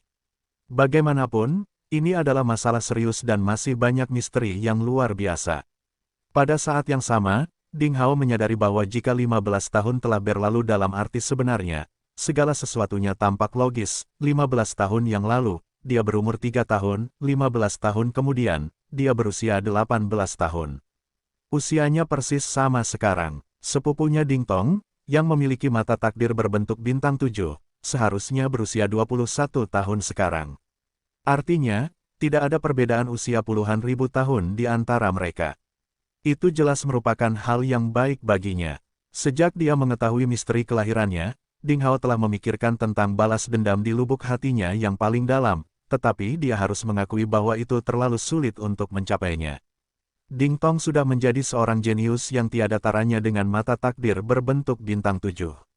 Belakangan, dia telah mendapatkan darah makhluk suci pedang dan pedang milikku ketika aku masih muda dan memiliki konstitusi makhluk suci pedang dan pedang. Dengan bakatnya yang jarang terlihat dalam sejarah, dia pasti sudah menjadi master tingkat dewa jika dia diberi waktu puluhan ribu tahun untuk berkultivasi. Bahkan mungkin baginya untuk menembus alam surgawi abadi. Tidak apa-apa sekarang. Perbedaannya hanya 15 tahun. Belum terlambat bagi saya untuk mengisi kekosongan tersebut. Tiba-tiba, Ding Hao merasa jauh lebih bahagia. Memikirkan hal itu, Ding Hao bertanya, pernahkah Anda mendengar tentang jenius tak tertandingi lainnya di Istana Dewa bernama Ding Tong? Ding Tong, Lei Tingchan dengan hati-hati berpikir sejenak dan berkata, saya belum pernah mendengar orang seperti itu. Di antara para jenius yang tak terhitung jumlahnya di Istana Dewa, terdapat banyak orang yang sangat terkemuka yang tak tertandingi baik di zaman kuno maupun modern, dan terdapat juga banyak orang jenius yang tiada taranya. Namun, saya belum pernah mendengar tentang Ding Tong. Dia pasti hanya orang biasa. Lagi pula, aku hanyalah orang yang lewat. Saya tidak tahu banyak tentang urusan internal Istana Dewata. Terlebih lagi, saya telah ditahan di Istana Tuan Kota di Kota Daratan Utara selama hampir 1 tahun, jadi saya tidak tahu banyak tentang dunia luar. Orang biasa, Ding Hao menggelengkan kepalanya dan tidak berkata apa-apa. Dari segi status dan bakat, tidak ada seorang pun di Istana Dewa yang bisa menandingi Ding Tong. Bahkan ayahnya, mantan Pangeran Ilahi ke-13 dan penguasa Istana Dewa sekarang, jauh lebih rendah darinya. Ding Tong unik, bagaimana dia bisa menjadi orang biasa? Secara logika, dia seharusnya menjadi orang yang paling menonjol di seluruh tanah rahmat ilahi setelah 15 tahun. Tapi kenapa dia tidak dikenal publik? Ding Hao menggelengkan kepalanya dan berhenti memikirkannya. Suatu hari, semuanya akan menjadi jelas. Raksasa seperti Istana Dewa benar-benar terlalu kuat dan menakutkan. Bahkan jika 5 kekuatan utama klan manusia di tanah tanpa batas seperti Istana Suci Embun Beku Misterius klan manusia, Biara Lei Yin Agung, dan Aula Super Ilahi bergabung, mereka jauh lebih rendah daripada Istana Dewa. Jalan masih panjang jika Ding Hao ingin membalaskan dendam orang tuanya. Yah, tahukah kamu mengapa Pangeran Ilahi tertua mengkhianati Istana Dewa tahun itu? Ding Hao bertanya lagi. Lei Tingchan menggelengkan kepalanya dan berkata, kakak senior Ding sepertinya sangat tertarik dengan tahun-tahun itu. Ding Hao tersenyum dan berkata, saya hanya ingin tahu. Lei Tingchan berkata, dikatakan bahwa Pangeran Ilahi tertua menginginkan tahta ilahi di Istana Dewa dan diam-diam merencanakan pemberontakan. Namun, niatnya terungkap oleh Pangeran Ilahi ke-13, sehingga penguasa Istana Dewata sangat marah pada saat itu dan melukai Pangeran Ilahi tertua dan istrinya dengan serius. Sebenarnya, Setiap orang mengemukakan tebakannya sendiri. Aku mendengarnya dari beberapa penyair dan orang pengembara, dan itu mungkin bukan faktanya. Dia tidak peduli pada segala hal sepanjang waktu.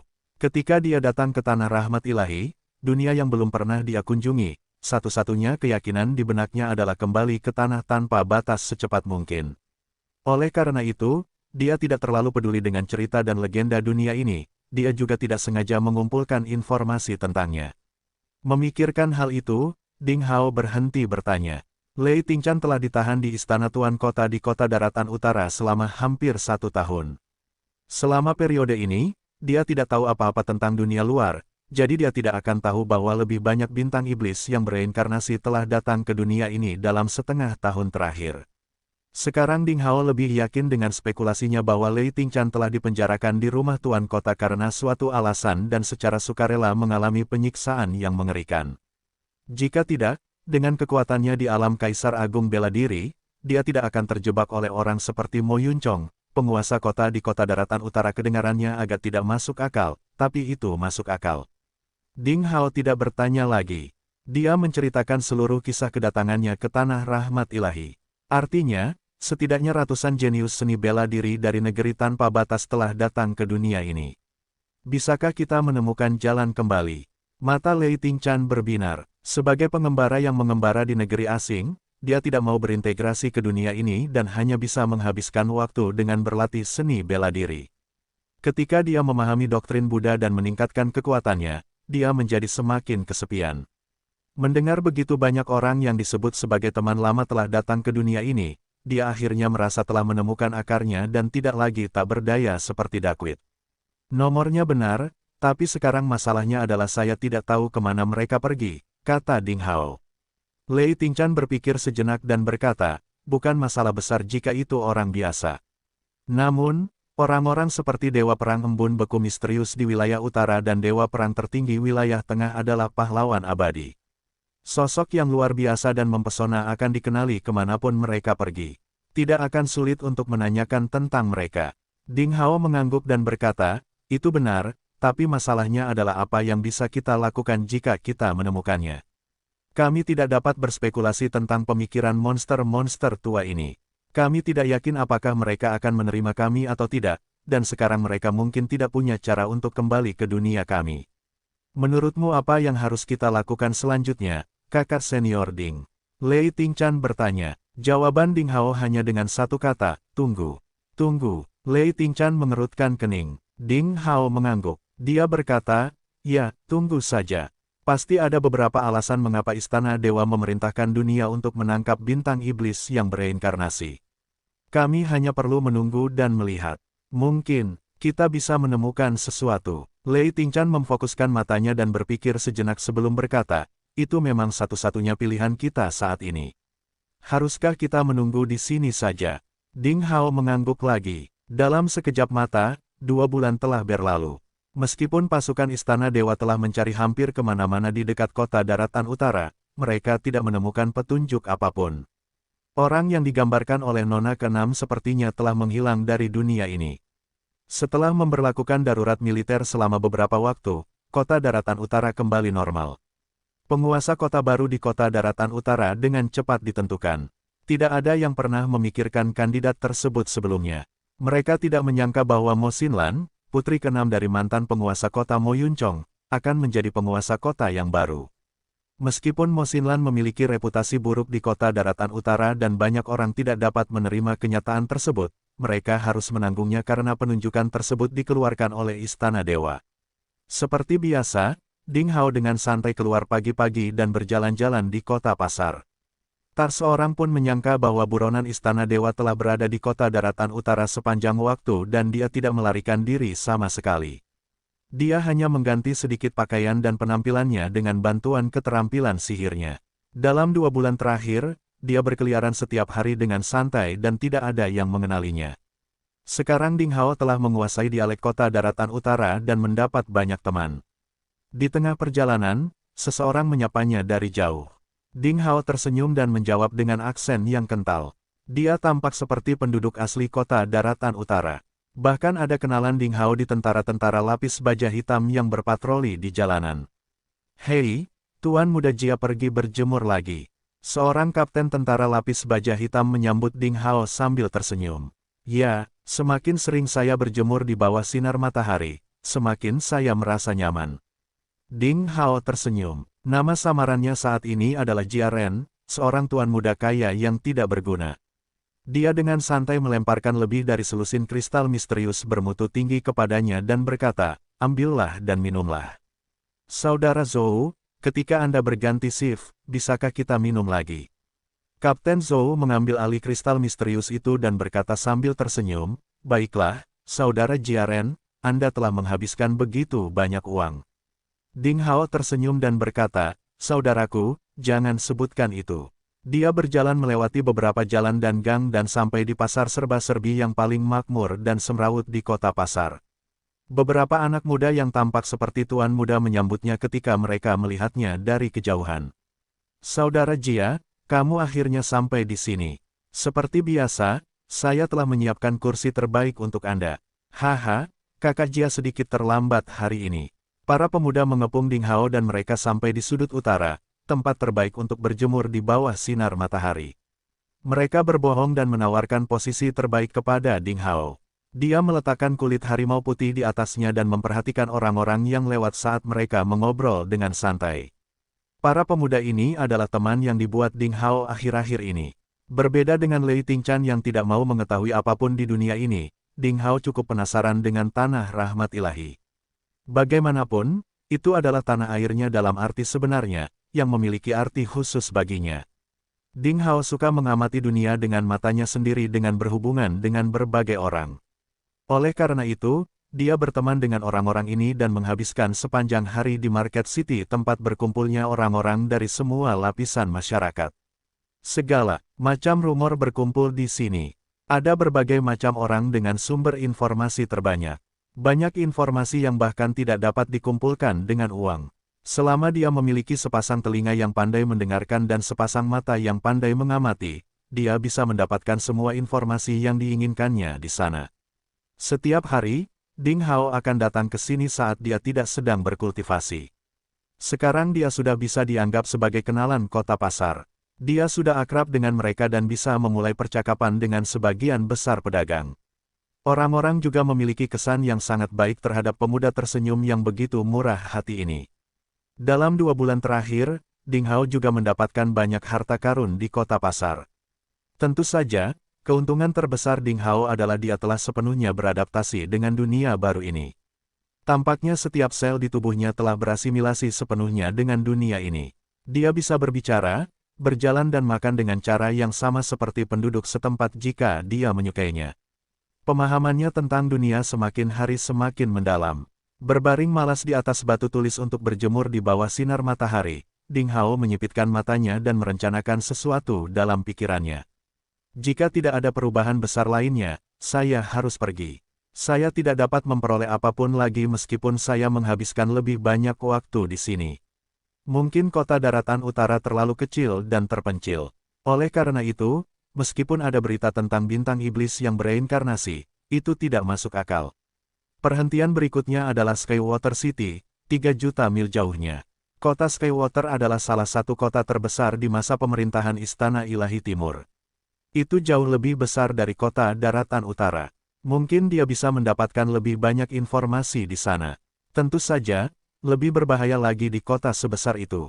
Setelah identitas Ding Hao dan teman-temannya terungkap, mereka mungkin akan diburu oleh penguasa Istana Dewa yang sebenarnya. Itu juga salah satu alasan mengapa Ding Hao tinggal di kota daratan utara selama lebih dari 2 bulan berturut-turut. Dia membuat informasi identitas lengkap dan memperoleh kunci cadangan kantor pendaftaran Istana Dewata dengan bantuan kenalannya. Menggunakan istilah kehidupan Ding Hao sebelumnya, dia akhirnya mendapatkan kartu identitasnya sendiri.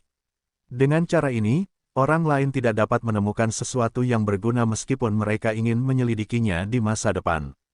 Seorang anak muda di sampingnya bergumam, semakin banyak orang luar muncul di kota selama 2 hari terakhir.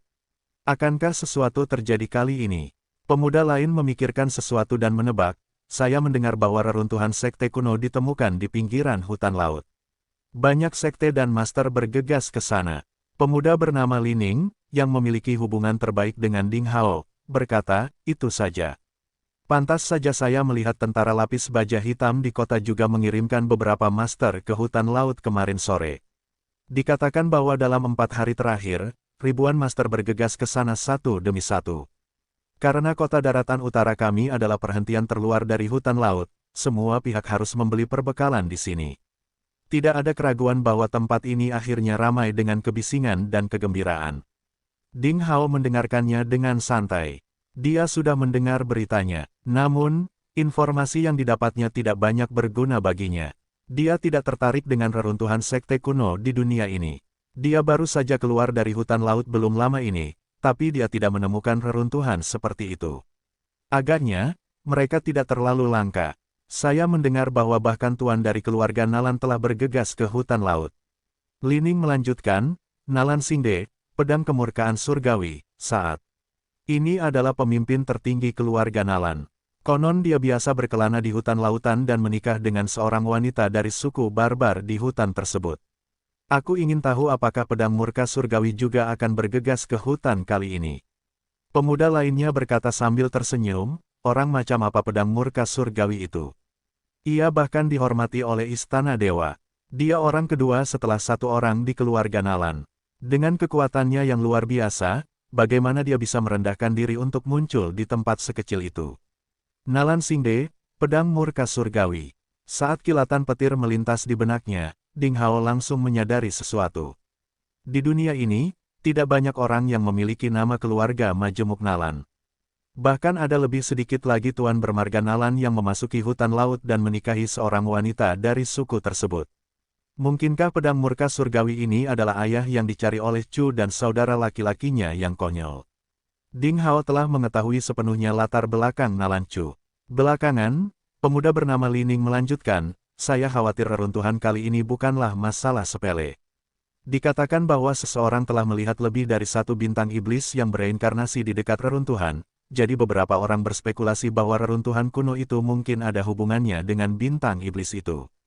Berbicara tentang ini, Li Ning merendahkan suaranya dan berkata secara misterius, ada satu hal lagi yang akan membuatmu semakin takut.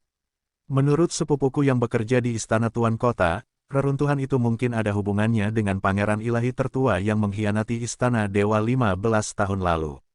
Apa? Ding Hao kaget dan hampir berseru. Untungnya, dia segera tenang dan menyipitkan matanya tanpa berkata apa-apa. Ayolah, adik Li. Berhentilah membual di sini, sepupumu hanya seorang juru masak, kabar apa yang dia dapat? Kamu selalu berbicara omong kosong atas nama sepupumu. Pemuda lain menggoda Li Ning. Li Ning bersumpah, itu benar. Memang benar kali ini, saya melihat sepupu saya tadi malam dan dia memberitahu saya secara langsung. Dikatakan bahwa penguasa kota wanita dari kota daratan utara secara pribadi akan pergi ke hutan laut hari ini. Dia sepertinya tidak sedang menyombongkan diri. Ding Hao dengan malas meregangkan tubuh dan berdiri. Setelah menguap, dia berkata, hari ini terlalu panas. Saya tidak ingin berjemur di bawah sinar matahari lagi. Sudah waktunya untuk kembali. Hai, kakak Jia, kenapa kamu pergi sepagi ini? Para pemuda itu sedikit terkejut. Ding Hao melemparkan kristal misterius bermutu tinggi kepada mereka masing-masing dan berkata, ada beberapa hal yang harus saya lakukan di rumah. Saudaraku, kenapa kamu tidak mencari tempat untuk makan siang? Kamu tidak perlu menungguku. Li Ning meraih kristal misterius itu dan berseri-seri dengan gembira. Ding Hao mengambil beberapa langkah dan tiba-tiba memikirkan sesuatu. Dia berbalik dan berkata, ngomong-ngomong, jangan beritahu orang-orang apa yang baru saja kamu katakan di mana-mana. Masalah pangeran ilahi tertua adalah hal yang tabu di istana dewa dan merupakan kejahatan jika membicarakannya secara pribadi. Begitu seseorang mengetahui apa yang Anda katakan hari ini dan menyelidikinya dengan cermat, saya khawatir Anda, sepupu Anda, dan saya semua akan mati. Li Ning tercengang. Setelah berpikir dengan hati-hati, dia juga berkeringat dingin dan langsung setuju. Ding Hao kemudian berbalik dan pergi. Mengapa kita tiba-tiba bergegas ke hutan laut? Melihat hutan purba tak berujung di puncak gunung hijau, Lei Tingchan merasa sedikit aneh. Ketika Ding Hao kembali di pagi hari, dia mulai mengemasi barang-barangnya. Kemudian, mereka meninggalkan kota daratan utara dengan kecepatan tercepat dan tiba di pinggiran hutan purba dan liar. Lei Tingchan juga pernah bercocok tanam di hutan ini sebelumnya. Ketika dia pertama kali tiba di Tanah Rahmat Ilahi, dia dipindahkan ke hutan ini. Dia menghabiskan paruh pertama tahun ini di sini bersama raksasa hutan di sekitarnya. Baru setelah kekuatannya meningkat, dia berhasil meninggalkan hutan dengan susah payah. Lei Tingchan tidak menyukai hutan, dia juga tidak membencinya. Dia terkejut dengan sikap Ding Hao. Dia jarang bisa merasakan ketidaksabaran dari Ding Hao. Dalam ingatannya, pemuda dengan bakat luar biasa ini selalu jauh lebih tenang dan bijaksana dibandingkan rekan-rekannya. Seringkali, dia sangat tenang, dan dia melakukan sesuatu dengan cara yang bijaksana dan logis. Tampaknya dia bisa dengan lancar mengatasi semua kesulitan, betapapun sulitnya kesulitan itu. Sama seperti 2 bulan terakhir, Ding Hao berkultivasi dengan malas dan menghabiskan banyak waktu melakukan hal-hal yang menurut Lei Tingchan tidak penting dan tidak berarti. Ia juga menghabiskan waktu bersama beberapa anak muda tidak berpendidikan dengan bakat pas-pasan. Lei Tingchan dapat melihat bahwa Ding Hao menjalankan rencana tertentu dengan tertib. Namun, begitu Ding Hao kembali dari Market City, dia bergegas menuju Nalan Chu, Nalan Yuxia, dan Lei Tingchan. Rasanya dia tidak sabar untuk pergi ke hutan laut. Apa yang menarik minat Ding Hao? Ding Hao mengeluarkan peta kusut dari sakunya. Itu digambar oleh seorang tentara bayaran tua di Market City yang akrab dengan medan di sekitar Ocean Forest. Lokasi reruntuhan sekte kuno juga ditandai di peta. Setelah mengamati dengan cermat, Ding Hao menemukan arahnya. Dia menyimpan petanya dan berkata sambil tersenyum, "Apa yang saya cari di hutan sangat penting bagi saya." Dan, berbicara tentang ini, Ding Hao melirik ke arah Lei Tingchan dan berkata, "Kamu telah bermimpi untuk pergi kembali. Mungkin kali ini kita bisa menemukan jalan kembali ke tanah tanpa batas jika kita cukup beruntung." Benar-benar, Lei Tingchan kaget, lalu dia menjadi bersemangat. Fokus dari pengembangan Buddhis adalah kondisi pikiran seseorang. Seseorang harus memiliki pikiran yang stabil dan hati yang jernih sebening cermin. Hanya dengan cara inilah seseorang dapat menyeberangi lautan kepahitan dan mencapai pantai. Metode kultivasi semacam ini hanya dapat dicapai oleh orang yang memiliki kebijaksanaan dan ketekunan yang tinggi. Lei Tingchan awalnya adalah salah satu kandidat terbaik. Namun, sejak dia datang ke Tanah Rahmat Ilahi, pemikiran untuk pulang ke rumah telah menjadi obsesi terbesarnya dan hambatan dalam kultivasinya. Seperti kata pepatah, lebih baik pelakunya membatalkan perbuatannya. Lei Tingchan sangat sadar bahwa jika dia ingin menghilangkan obsesinya, dia harus kembali ke tanah tanpa batas. Oleh karena itu, dia masih menantikannya ketika mendengar kata-kata Ding Hao. "Ayo pergi." Ding Hao, bersama dengan Nalan Chu dan Nalan Yuxia, mengaktifkan senjata ajaibnya, sepeda motor Black Lightning dan bergerak maju. Lei Tingchan mengendarai angin dan mengikuti mereka. Ding Hao tidak memberitahu Chu tentang spekulasi itu. Mungkin Nalan Xingde, pedang murka surgawi adalah orang yang dicari oleh Chu dan kakaknya, dan mungkin juga tidak. Ding Hao ingin mencari tahu terlebih dahulu, dan kemudian mencari tahu mengapa Nalan Xingde tidak pergi ke suku tanah air surgawi untuk mencari anak-anaknya selama bertahun-tahun. Apakah dia benar-benar orang yang tidak punya hati? Sejak dia tiba di Tanah Rahmat Ilahi, Chu adalah orang pertama yang merawatnya dengan sepenuh hati. Dia juga penyelamatnya. Bagi Ding Hao, pepatah, sedikit bantuan membawa banyak hasil, selalu menjadi prinsip perilakunya. Terlebih lagi, melalui kontak hari ini, Chu dan saudara laki-lakinya tidak lagi sekadar dermawannya. Mereka lebih seperti teman, dan kerabatnya. Mereka adalah anggota keluarga pertama yang ia miliki di Tanah Rahmat Ilahi. Oleh karena itu, Ding Hao tidak ingin Chu dan kakaknya terluka lagi. Saat petir hitam melesat melintasi langit dan menembus awan di kehampaan, mereka bersiul ke arah barat. Karena itu adalah pinggiran hutan lautan dan tidak ada binatang biduk ilahi atau binatang ilahi dari kejahatan bumi, Ding Hao hanya melaju secepat yang dia bisa. Mereka bertemu dengan beberapa master klan manusia lainnya di tengah malam. Mereka tidak menyapa satu sama lain tetapi menjaga jarak satu sama lain dengan waspada. Ding Hao sedikit lega, sepertinya saya tidak salah jalan. Para pejuang ini juga harus datang ke sini untuk mencari reruntuhan sekte kuno dalam legenda. Memikirkan hal itu, Ding Hao hanya mengikuti mereka dari kejauhan. Keesokan paginya, mereka akhirnya sampai di tempat tujuan. Matahari baru saja terbit dan sinar matahari keemasan menyinari hutan. Itu adalah keindahan yang tenang. Itu adalah punggung gunung yang aneh dengan puncak setinggi puluhan ribu meter berdiri, menembus langit seperti menara dewa. Racun hitam pekat masih melekat di antara puncak-puncaknya. Tumbuhan hitam yang telah lama beradaptasi dengan racun telah mewarnai bermil-mil di daerah sekitarnya menjadi hitam dengan ketenangan yang aneh. Puncak gunung yang menjulang tinggi menghalangi sinar matahari. Alhasil, di kedalaman hutan batu sepanjang 10.000 meter ini, hampir tidak ada sinar matahari sepanjang tahun. Di siang hari, cuacanya sama dinginnya dengan di malam hari. Reruntuhan legendaris sekte kuno terletak di hutan batu berbahaya yang terbuat dari puncak curam. Mungkin karena racun, serangga berbahaya, suhu dingin yang parah, dan cahaya redup, hanya sedikit orang yang pernah berada di sini selama puluhan ribu tahun. Baru setelah tim pengumpul ramuan secara tidak sengaja memasuki reruntuhan setengah bulan yang lalu, mereka menemukan reruntuhan sekte kuno tersebut. Ding Hao mengikuti orang-orang itu ke dalam hutan batu yang terbuat dari puncak yang curam. Dia melepaskan ki yang menyala-nyala dan membentuk perisai di sekeliling mereka untuk melindungi Chu dan Nalan Yuxia agar tidak menghirup racun beracun. Saat mereka masuk lebih dalam, langit di sekitarnya menjadi gelap gulita. Itu membuat orang merasa seolah-olah mereka telah tiba di dunia bawah tanah yang gelap. Setelah berkali-kali mengalami petualangan serupa, Ding Hao berpengalaman menghadapi lingkungan seperti ini. Meskipun dia menemui beberapa bahaya di sepanjang jalan, dia menyelesaikannya dengan mudah. Para pembunuh yang ingin memanfaatkan situasi untuk merampok dan membunuh para penjelajah ini juga dibunuh olehnya dengan gerakan yang menggelegar. Sekitar 6 jam kemudian, reruntuhan sekte kuno muncul di depan mereka. Itu adalah reruntuhan yang berantakan. Candi yang runtuh tertutup debu tebal, dan patung-patung yang pecah pun pecah. Garis besar fondasi bangunan hampir tidak terlihat. Orang-orang tahu bahwa dulu ada banyak sekali bangunan megah di sini, namun sayangnya, bangunan-bangunan tersebut menghilang ditelan angin gelap dan debu. Reruntuhan yang runtuh menyebar hingga ke kejauhan. Jelas sekali, itu hanyalah pinggiran reruntuhan di sini. Di antara reruntuhan yang tak terhitung jumlahnya yang pernah dilihat Ding Hao, yang satu ini mengalami kerusakan paling parah. Hampir mustahil untuk membedakan zamannya, dan dia juga tidak dapat mengetahui jenis sekte apa yang pernah ada di sini berdasarkan gaya dan garis bangunannya.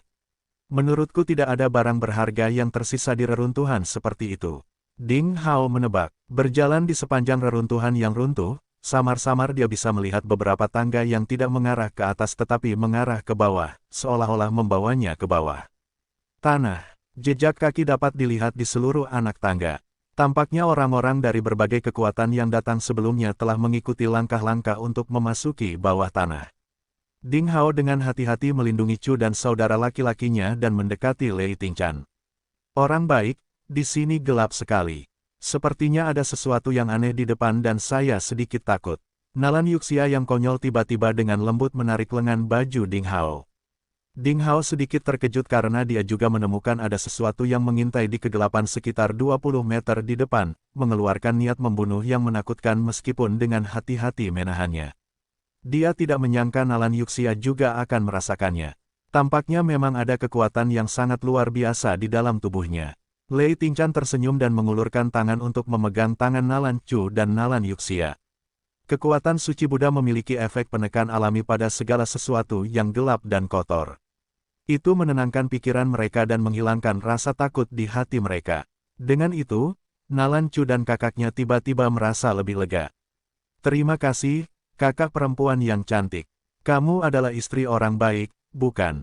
Nalan Yuxia terkikik. Dalam waktu singkat ini, pemuda misterius dan konyol itu sangat yakin bahwa Lei Tingchan adalah istri Ding Hao, dan ini bukan pertama kalinya dia mengatakan hal seperti itu. Mendengar perkataannya, Ding Hao dan Lei Tingchan hanya tersenyum. 20 meter jauhnya, seekor ular hitam kecil tiba-tiba muncul dalam sekejap. Ia hampir tidak terlihat dalam kegelapan, namun ia memiliki aura yang mengerikan dan ganas yang tidak sebanding dengan tubuh mungilnya. Saat Ding Hao menjentikkan jarinya, ular hitam kecil itu dipotong menjadi dua oleh cahaya pedang dan jatuh ke tanah. Yang mengejutkan semua orang, separuh tubuhnya hanya terguncang ringan dan berubah menjadi dua ular hitam kecil, menyatu ke dalam kegelapan dan menghilang dalam sekejap. Ding Hao tidak bisa menahan diri untuk tidak berseru, ini adalah spesies yang masih hidup dari tanah yang tidak diketahui. Ia sebenarnya bisa mengkloning dirinya sendiri. Namun, alih-alih menganggapnya serius, dia terus melangkah maju. Dia melakukannya karena dia yakin pada kekuatannya. Ding Hao sedikit cemas dan berjalan sangat cepat. Akhirnya, mereka berhasil menyusul beberapa orang secara berurutan. Di ruang gelap ini, semua orang cukup waspada, berusaha menjauh dari orang-orang yang tidak mereka kenal. Para ahli yang datang ke sini bersama-sama sedang mendiskusikan sesuatu satu sama lain. Tentu saja, Ding Hao mendengar semua yang mereka katakan. Ding Hao secara kasar mendapat kabar dari diskusi orang-orang itu. Apa yang dikatakan pemuda bernama Li Ning dari kota daratan utara itu benar. Ada jejak bintang iblis yang bereinkarnasi di situs kuno ini. Dikatakan bahwa tentara lapis baja hitam yang datang setelah mendengar berita tersebut telah melancarkan pengepungan. Namun, mereka tidak menangkap bintang iblis itu. Sebaliknya, mereka mengalami kerugian besar. Ketika penguasa istana dewa tiba, bintang iblis telah bersembunyi di dalam situs kuno dan menghilang. Seseorang juga menemukan sepatu emas di reruntuhan. Belakangan, terbukti bahwa sepatu berjalan di awan milik pangeran ilahi tertua, Ding Sengtan, lah yang menarik lebih banyak perhatian dari istana dewa. Oleh karena itu, sejumlah besar ahli datang ke sini untuk meneliti. Ding Hao sangat senang saat mendengarnya. Sepatu bot tersebut menunjukkan bahwa ayahnya setidaknya pernah berada di sini sebelumnya, dan fakta bahwa pihak istana masih sangat gugup dengan berita ini berarti ayahnya tidak ditangkap atau dibunuh oleh istana dewa dan dia mungkin masih hidup. Namun, Ding Hao tidak menyangka akan menemukan Ding Sengtan dan Yu Qingcheng di sini. Ia hanya berharap dapat menemukan petunjuk atau menemukan beberapa peninggalan yang ditinggalkan oleh kedua orang tersebut agar ia mengetahui arah ketika ia pergi mencari orang tuanya kembali. Setelah berjalan hampir 30 menit ke depan, Ding Hao melihat kerumunan besar. Para master dari seluruh dunia berkumpul. Sepertinya mereka sedang menunggu sesuatu. Itu adalah sebuah kotak besar yang runtuh. Pilar-pilar batu raksasa tersebut pecah, sehingga batu-batu besar tersebut berserakan di mana-mana. Angin suram bertiup dari retakan di tanah. Tidak ada yang tahu apa yang ada di kedalaman retakan itu. Angin bersiul seperti lolongan burung hantu di sekelilingnya, membuat tempat itu seram dan menakutkan. Di ujung alun-alun ada sebuah kompleks bangunan kuno. Bangunan-bangunan ini lebih terpelihara. Gedung-gedung yang menjulang tinggi tertutup abu hitam pekat. Dari kejauhan tampak seperti hutan mati total tanpa vitalitas sama sekali. Bangunan-bangunan ini terbentang jauh di dalam kegelapan dan tidak diketahui seberapa besarnya. Beberapa ribu tentara-tentara lapis baja hitam berbaris di ujung alun-alun, membentuk tembok kota hitam. Tidak ada seorang pun yang diizinkan memasuki kompleks bangunan hitam ini. Istana Dewa sedang menangkap bintang iblis yang bereinkarnasi. Tidak ada yang diizinkan memasuki kota hantu ini jika bintang iblis menyelinap ke kerumunan dan melarikan diri. Lihat garis perak ini. Mereka yang melintasinya akan dibunuh. Seorang jenderal abadi yang mengenakan armor naga ilahi hitam dikelilingi oleh hampir 100 penjaga, berdiri di depan tentara lapis baja hitam. Dia menggunakan pedangnya yang tajam untuk menunjuk ke garis perak yang bersinar di tanah dan berteriak dengan tegas dan tegas. Tidak ada yang berani menentang kekuatan istana dewa.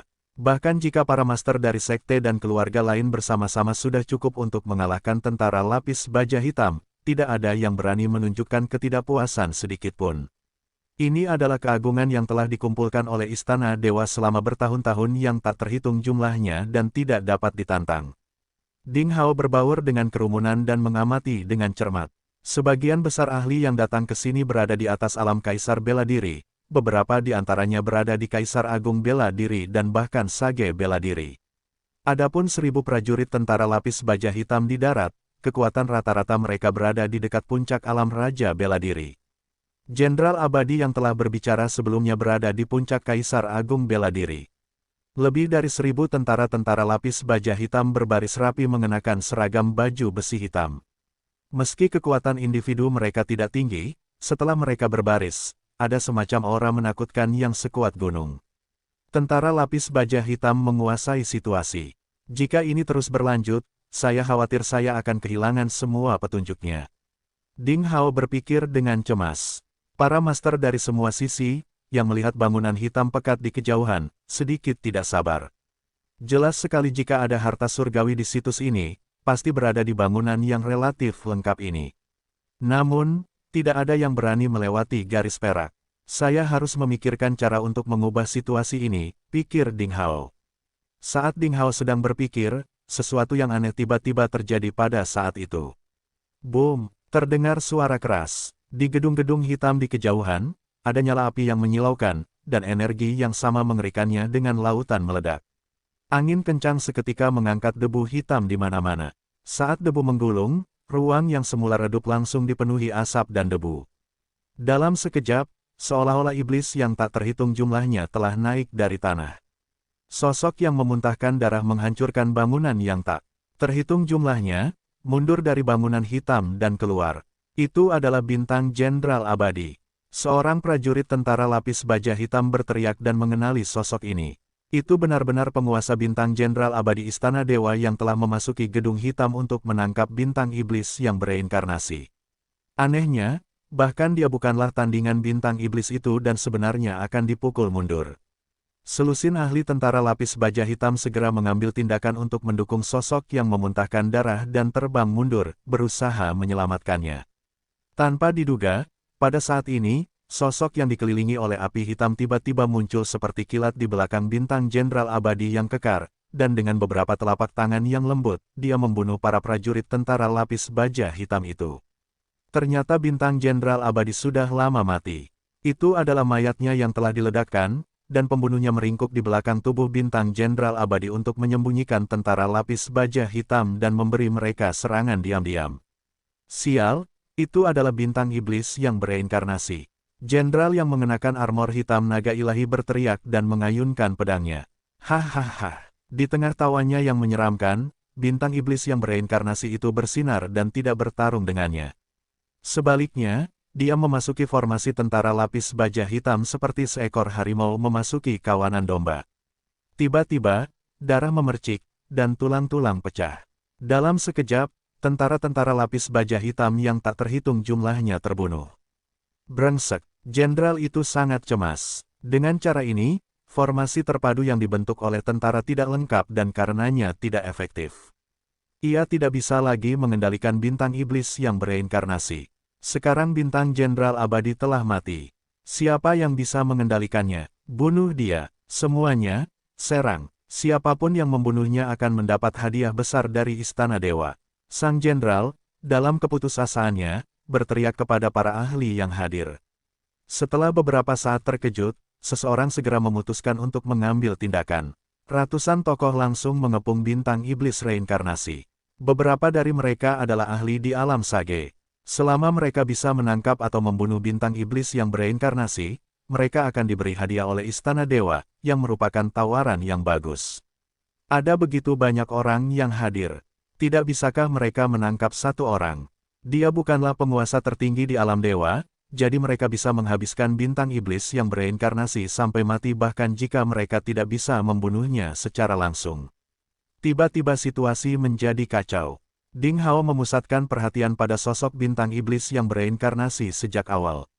Namun dalam waktu sesingkat itu, dia tidak bisa mengenali identitas asli bintang iblis itu. Namun, yang mengejutkan Ding Hao adalah bahwa bintang iblis yang bereinkarnasi itu bukan dari klan manusia. Dia dari klan iblis, bisik Lei Tingchan. Ding Hao mengangguk. Bintang iblis yang bereinkarnasi ini dikelilingi oleh demon aura hitam yang kuat dan suram. Itu adalah simbol dari klan iblis.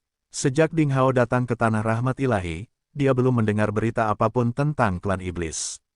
Sepertinya tidak ada klan iblis di negeri ini. Sekarang bintang iblis yang bereinkarnasi ini adalah iblis, mungkin dia juga berasal dari tanah tanpa batas. Ding Hao tidak menyerang master klan iblis ini. Dia berbaur dalam kerumunan dan diam-diam mendekati pusat medan perang untuk mendekati bangunan hitam. Banyak orang memiliki pemikiran yang sama dengannya. Jenderal berbaju hitam tidak punya waktu untuk mempedulikan hal itu. Yang paling dia pedulikan sekarang adalah apakah dia bisa menangkap bintang iblis yang bereinkarnasi di depannya. Begitu bintang iblis itu melarikan diri, dia tidak dapat memikul tanggung jawab. Oleh karena itu, Ding Hao dengan mudah menyelinap ke dalam gedung hitam bersama Chu, saudara laki-lakinya, dan Lei Tingchan. Suara pertempuran di kejauhan berangsur-angsur menghilang. Berjalan di kota yang seperti hantu dan hancur, Ding Hao merasakan semacam udara suram bertiup di wajahnya. Indera arah Ding Hao tiba-tiba menjadi lebih jelas dari sebelumnya tanpa alasan di gedung-gedung seperti labirin ini. Seolah-olah ada sesuatu yang membimbingnya, dan dia hampir tidak ragu-ragu sepanjang perjalanan dan telah bergerak menuju satu-satunya tujuan. Ding Hao berjalan sangat cepat. Setelah sekian lama, bangunan hitam di sekitarnya berangsur-angsur menghilang. Mereka berempat sampai di jembatan batu yang aneh.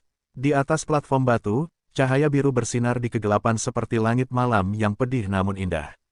Di sekitar jembatan batu ada jurang tak berujung, dengan angin dingin dan angin astral bersiul. Kedengarannya seperti ada binatang buas dan setan yang mengaum di dasar jurang, yang menyeramkan. Mereka tidak tahu kapan tidak ada orang di belakang mereka. Semua master yang memasuki gedung hitam seperti hantu ditinggalkan oleh Ding Hao. Setelah berjalan sekitar 500 meter di sepanjang jembatan batu sempit, sebuah altar perak yang terbuat dari batu giok putih muncul di hadapannya. Dalam kegelapan, altar perak ini bersinar dengan cahaya murni seperti cahaya bulan, yang menunjukkan rasa kesucian. Altar perak adalah ujung jalan. Tidak ada jalan ke depan. Ding Hao berdiri di depan altar dan merasakan kekuatan garis keturunan darah. Seolah-olah altar telah disiapkan untuknya dan sesuatu di atasnya terus-menerus memanggilnya. Situasinya agak aneh. Aku akan naik dan melihat dulu. Demi keamanan, Ding Hao memutuskan untuk naik ke altar untuk menjelajah terlebih dahulu. Dia selalu merasa bahwa dia memiliki ikatan yang tak terkatakan dengan kehancuran sekte kuno ini, yang sepertinya telah dipersiapkan untuknya. Dia melangkah ke altar selangkah demi selangkah. Altar perak memiliki total 9 lantai. Setiap lantai tingginya sekitar setengah meter, dan permukaannya putih terang tanpa pola apapun. Permukaannya memantulkan sosok Ding Hao seperti cermin. Ketika Ding Hao naik ke puncak altar, dia tiba-tiba merasa pandangannya melebar. Dia tidak bisa melihat apapun kecuali cahaya bintang biru redup yang indah bersinar di kegelapan. Ini adalah... Ding Hao sedikit terkejut. Bintik-bintik cahaya biru redup di seluruh langit berenang perlahan seolah-olah bintang-bintang bergerak, yang sangat berbeda dari apa yang dilihatnya di bawah altar. Sekilas, Ding Hao merasa sedikit pusing, dan titik cahaya biru redup bergerak sesuai dengan semacam hukum alam. Seolah-olah mereka adalah bintang yang berevolusi dan alam semesta, yang mengandung misteri tak terbatas. Tempat apa sebenarnya ini? Ding Hao tercengang. Di bawah altar, Lei Tingchan memegang tangan Nalan Chu dan Nalan Yuxia. Menatap dan melihat Ding Hao berjalan selangkah demi selangkah menuju altar, perasaan yang sangat aneh tiba-tiba muncul di hati mereka karena sosok Ding Hao sebenarnya sedikit berkedip. Mereka merasa kehampaan menjadi tidak stabil ketika Ding Hao mendekati altar seolah-olah gambar di TV lama berkedip, yang bisa hilang kapan saja. Terutama ketika Ding Hao menginjak puncak altar, perasaan mereka terhadap gambar yang berkedip-kedip semakin kuat. Rupanya, Ding Hao tidak menyadarinya sama sekali. Kakak senior Ding, hati-hati. Lei Tingchan berteriak, mencoba memperingatkan Ding Hao. Namun, pada saat itu, gambar yang berkedip tiba-tiba menyusut dengan panik seolah-olah mereka akan menekan segalanya sampai pada satu-satunya titik. Kemudian dengan suara, swoosh, Ding Hao menghilang di altar perak dengan cahaya bintang biru tua. Apa yang sedang terjadi? Lei Tingchan terkejut. Dia melintas ke altar tetapi tidak dapat merasakan fluktuasi energi apapun, seolah-olah gambar yang berkedip itu hanyalah ilusi. Namun, Ding Hao benar-benar menghilang. Apakah itu formasi teleportasi? Kemana kakak senior Ding diteleportasi? Lei Tingchan sedikit mengernyit dan mengamati altar perak dengan cermat. Ding Hao hanya merasakan cahaya bintang biru tua di seluruh langit bergerak semakin cepat. Pada akhirnya, dengan kekuatan dan indera ilahi yang kuat, dia mulai merasa pusing dan sulit menahannya. Dia segera menutup matanya, menundukkan kepalanya, dan berhenti menontonnya. Setelah beberapa saat, Ding Hao sedikit pulih, jadi dia membuka matanya lagi. Kemudian, dia berdiri di sana seolah-olah dia tersambar petir. Ruang gelap dan cahaya biru tua di seluruh langit telah hilang. Jembatan batu, desiran angin dingin, dan angin astral semuanya lenyap. Lei Tingchan, Nalan Chu dan Nalan Yuxia juga telah pergi. Apa yang muncul di depan Ding Hao adalah sinar matahari yang cerah, langit biru, awan putih, burung terbang, dan hutan yang luas. Saat angin bertiup, ombak yang bergelombang menyapu seolah laut sedang bernyanyi. Ding Hao menemukan dirinya berada di tempat yang sangat aneh. Itu adalah tempat yang belum pernah dilihat Ding Hao sebelumnya. Setelah melihat sekeliling, dia sangat terkejut hingga mulutnya terbuka lebar. Udara segar menghampirinya. Itu jelas bukan jenis udara yang dipenuhi racun beracun atau udara yang berbau lembab dan jamur di reruntuhan sekte kuno. Itu bukanlah ilusi. Dia menundukkan kepalanya dan menemukan bahwa dia masih berdiri di atas altar perak, tetapi sekarang ukurannya ratusan atau ribuan kali lebih besar daripada yang ada di ruang gelap. Altar itu sekarang seperti puncak perak suci setinggi ribuan meter, berdiri di antara langit dan bumi. Yang lebih mengejutkan Ding Hao adalah bahwa dalam radius lebih dari 50 mil di sekitar altar besar yang suci, terdapat banyak rumah bela diri, istana, menara raksasa, alun-alun, patung, dan puncak indah yang mengambang di kehampaan.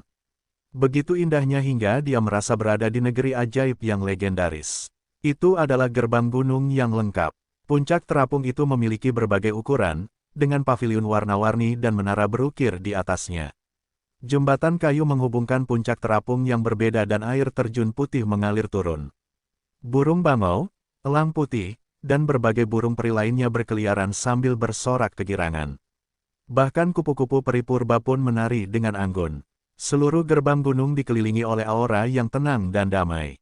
Pesona tempat ini membuktikan bahwa tempat ini memang merupakan tanah berkah yang langka. Ki spiritual bahkan lebih padat daripada tempat manapun di tanah rahmat ilahi. Udara segar membuat Ding Hao merasa seolah-olah setiap sel di sekujur tubuhnya bersorak. Yang lebih luar biasa lagi adalah tidak ada seorang pun di gerbang gunung yang besar dan lengkap ini. Ding Hao melepaskan indera surgawinya yang mengalir seperti air pasang untuk mencari di seluruh gerbang gunung. Dia yakin tidak ada seorang pun di sana kecuali burung peri di langit, hewan langka di tanah, dan ikan aneh di air. Itu adalah tanah kosong yang diberkati seolah sedang menunggu tuannya. Setelah berjalan melewati seluruh gerbang gunung lagi, Ding Hao yakin tidak ada seorang pun di sini. Bahkan tidak ada jejak aktivitas manusia. Segalanya terasa baru seolah-olah gerbang gunung sebesar itu terbentuk secara alami kemarin.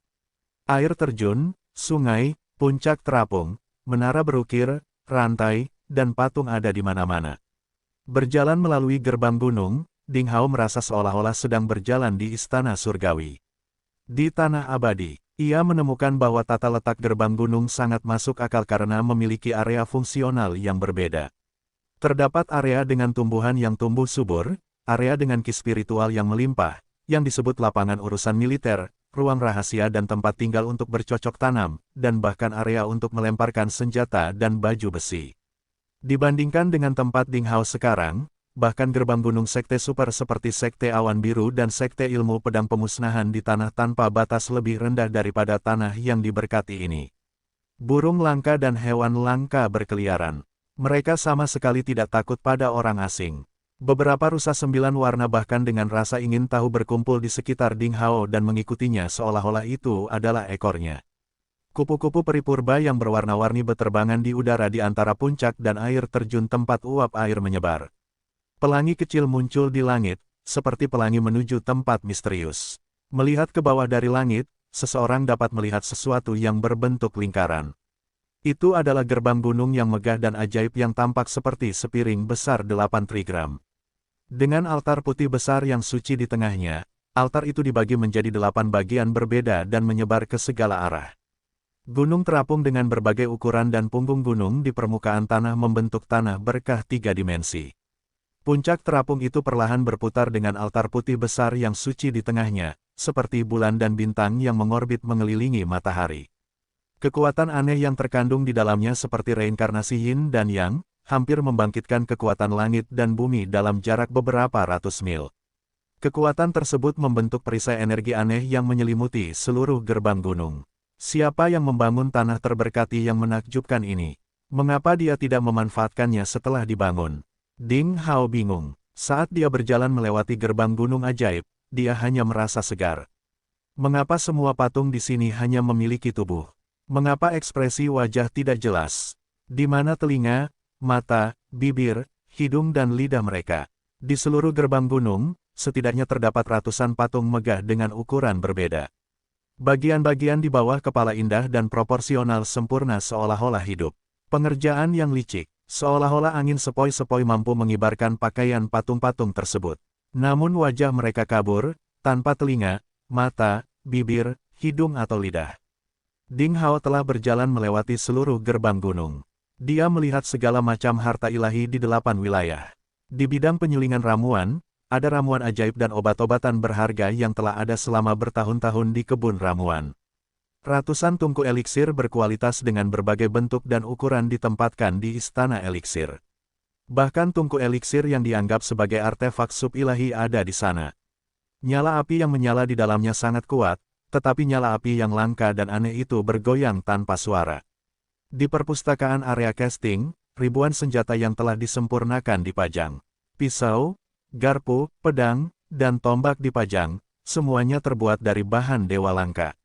Bahkan yang terburuk di antara mereka adalah senjata berharga tingkat menengah, belum lagi ada senjata berharga kelas atas yang tak terhitung jumlahnya. Ditambang di area penambangan, Ding Hao menemukan bahwa semua jenis biji persegi dan besar ditumpuk dengan rapi di dalam kotak dan disortir dengan sangat rapi. Biji-biji tersebut ditandai dengan atribut dan fungsinya masing-masing dan bahkan metode pemurniannya pun dijelaskan. Singkatnya, kecuali manusia, segala sesuatu yang seharusnya ada di gerbang gunung ajaib ini sudah ada. Selama ada cukup banyak penggarap untuk mengoperasikan gerbang gunung yang kosong ini, tidak akan butuh waktu lama bagi sekte yang kuat untuk terbentuk. Ding Hao kembali ke titik awal, altar perak besar. Melihat sekeliling, dia merasa berada dalam mimpi. Dari segala aspek, tanah terberkati yang berisi harta ilahi yang tak terhitung jumlahnya seharusnya tidak ditinggalkan. Sungguh sulit membayangkan mengapa kekuatan yang membangun tanah yang diberkati itu benar-benar meninggalkannya.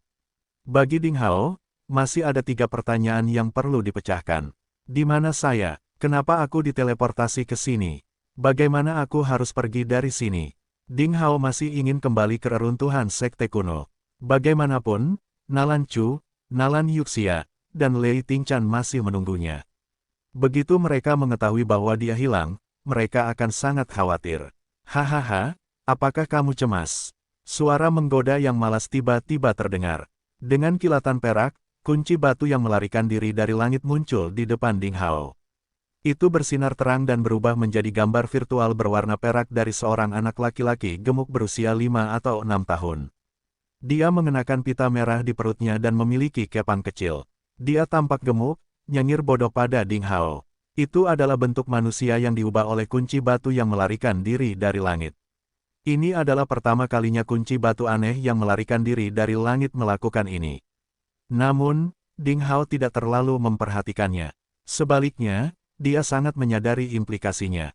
Setelah tertegun beberapa saat, dia berkata, "Apakah kamu tahu di mana saya sekarang?" "Tentu saja saya tahu." Anak laki-laki gemuk dengan pita merah di perutnya menyilangkan kaki di udara dan berbaring dengan posisi terbalik dan miring, sambil berkata, "Dua orang bodoh telah melalui begitu banyak kesulitan untuk datang ke sini dan menjadikannya tempat berlindung bagi anak-anak mereka. Itu sudah ada selama ribuan tahun, dan hari ini Anda adalah orang pertama yang datang ke sini. Apakah kamu membawaku ke sini?" Ding Hao sepertinya menyadari sesuatu. Tidak ada tulisan di altar kecil di reruntuhan sekte kuno, dan dia tidak melepaskan kekuatannya untuk mengaktifkan apapun. Bagaimana dia dikirim ke sini? Satu-satunya penjelasan adalah bahwa kunci batu yang melarikan diri dari langit telah memindahkannya ke sini dengan kemampuan teleportasinya. "Haha, bingo, kamu benar," kata bocah gendut dengan pita merah di perutnya sambil tersenyum. Nadanya agak familiar bagi Ding Hao. "Mengapa kamu membawaku ke sini?" Ding Hao bertanya lagi. Bocah gendut dengan pita merah di perutnya memandang Ding Hao seolah-olah sedang melihat orang idiot. Dia berkata dengan nada menghina, "Kamu masih belum mengerti. Semuanya di sini disiapkan untuk Anda. Mereka telah menunggumu selama ribuan tahun. Kamu seharusnya sudah datang sejak lama." Ding Hao sedikit terkejut dan sebuah pikiran melintas di benaknya. Dia memikirkan sebuah kemungkinan dan tiba-tiba berkata dengan suara gemetar, "Maksudmu, reruntuhan gerbang gunung disiapkan oleh orang tuaku? Mereka, selain orang tuamu, siapa lagi di dunia ini yang begitu bodoh menghabiskan semua yang dia miliki dan menyiapkan hal sebaik itu untuk orang lain?"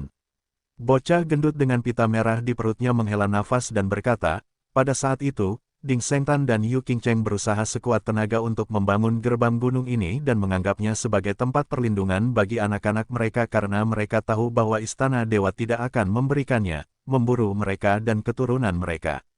Setelah membangun tanah yang diberkati ini, mereka tidak hanya dapat mengembangkan kekuatan mereka sendiri untuk memerintah dunia tetapi juga hidup bahagia dan menghindari perburuan di Istana Dewa. Tidak peduli apa yang akan terjadi di masa depan, setidaknya mereka bisa menyelamatkan nyawa anak-anak mereka. Ding Hao benar-benar tercengang. Perasaan yang tak terlukiskan menyebar tak terbendung di dalam hatinya. Dilihat dari perkataan kunci batu pelari langit yang nakal, terlihat bahwa Ding Shengtan dan Yu Qingcheng telah melakukan segala upaya untuk membangun gerbang gunung ini dan telah melalui kesulitan besar. Membangun gerbang gunung yang begitu ajaib dan megah dengan kecerdasan dan keterbatasan fisik hanyalah sebuah legenda. Melihat puncak terapung dan air terjun yang mengalir di sekitarnya, mata Ding Hao tiba-tiba kabur oleh air mata. Itu adalah denyutan dari lubuk darah dan jiwanya. Ding Hao samar-samar bisa melihat pria dan wanita tak tertandingi dengan matanya yang kabur. Mereka secara pribadi menyempurnakan puncak terapung, mengukir patung batu, dan membangun aula batu dan paviliun bata demi bata. Mereka tidak beristirahat sedetik pun, betapa buruknya cuacanya. Ding Shengtan dan Yu Qingcheng menghabiskan ribuan tahun membangun gerbang gunung ini. Segala sesuatu di sini berisi hampir semua yang telah mereka pelajari dalam hidup mereka. Untuk mengumpulkan tambang ilahi dan ramuan ajaib itu, mereka bahkan pergi ke area terlarang. Mereka berperang melawan binatang dewa primitif, penguasa langit dan bumi, dan pasukan istana dewa yang memburu mereka. 1000 tahun yang lalu, ketika segala sesuatu di sini akhirnya dibangun, mereka sudah kelelahan dan terluka parah. Rambut mereka memutih dan hampir mencapai titik kehancuran. Memikirkan hari-hari yang lalu, kunci batu yang melarikan diri dari langit juga menghela nafas. Ia dulunya adalah teman terdekat pasangan ini dan telah menyaksikan semuanya dengan mata kepala sendiri.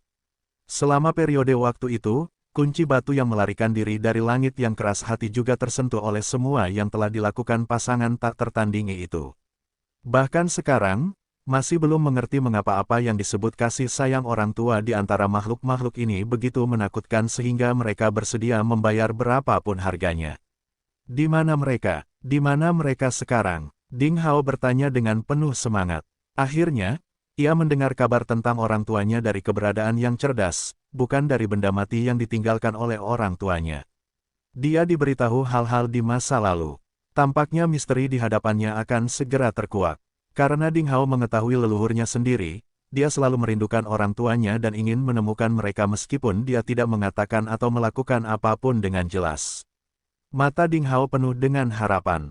Dia memandang anak laki-laki gemuk dengan pita merah di perutnya di depannya.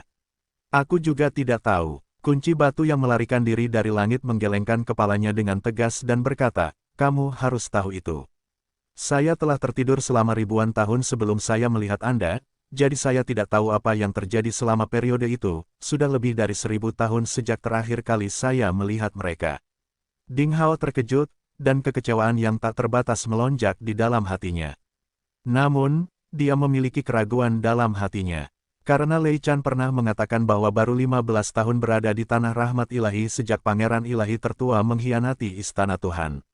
Namun, apa yang dikatakan oleh kunci batu yang melarikan diri dari langit terjadi ribuan tahun yang lalu. Itu tidak masuk akal dari segi waktu. Apakah kita masih berada di tanah rahmat ilahi? Ding Hao mencoba bertanya. Bocah gendut dengan pita merah di perutnya mengangguk dan berkata, tentu saja, kita masih berada di tanah rahmat ilahi. Di antara 6 benua dalam lingkaran, kecuali tanah rahmat ilahi, 5 benua lainnya bukanlah tempat terbaik untuk bercocok tanam.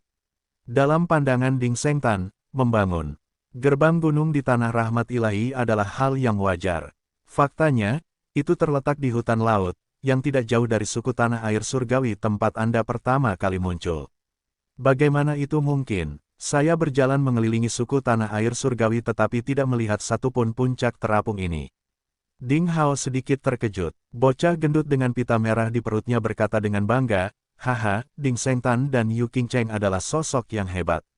Anda tidak akan pernah melihat formasi yang dibuat oleh mereka. Bahkan jika kamu mendekatinya, kamu tidak dapat mengetahui apapun tentang gerbang gunung itu. Yah, meski begitu, masih ada masalah besar. Ding Hao mengangguk dan berkata, dari segi waktu. Aku tahu apa yang kamu maksud. Kunci batu yang melarikan diri dari langit tampak seolah-olah dia mengetahui segalanya.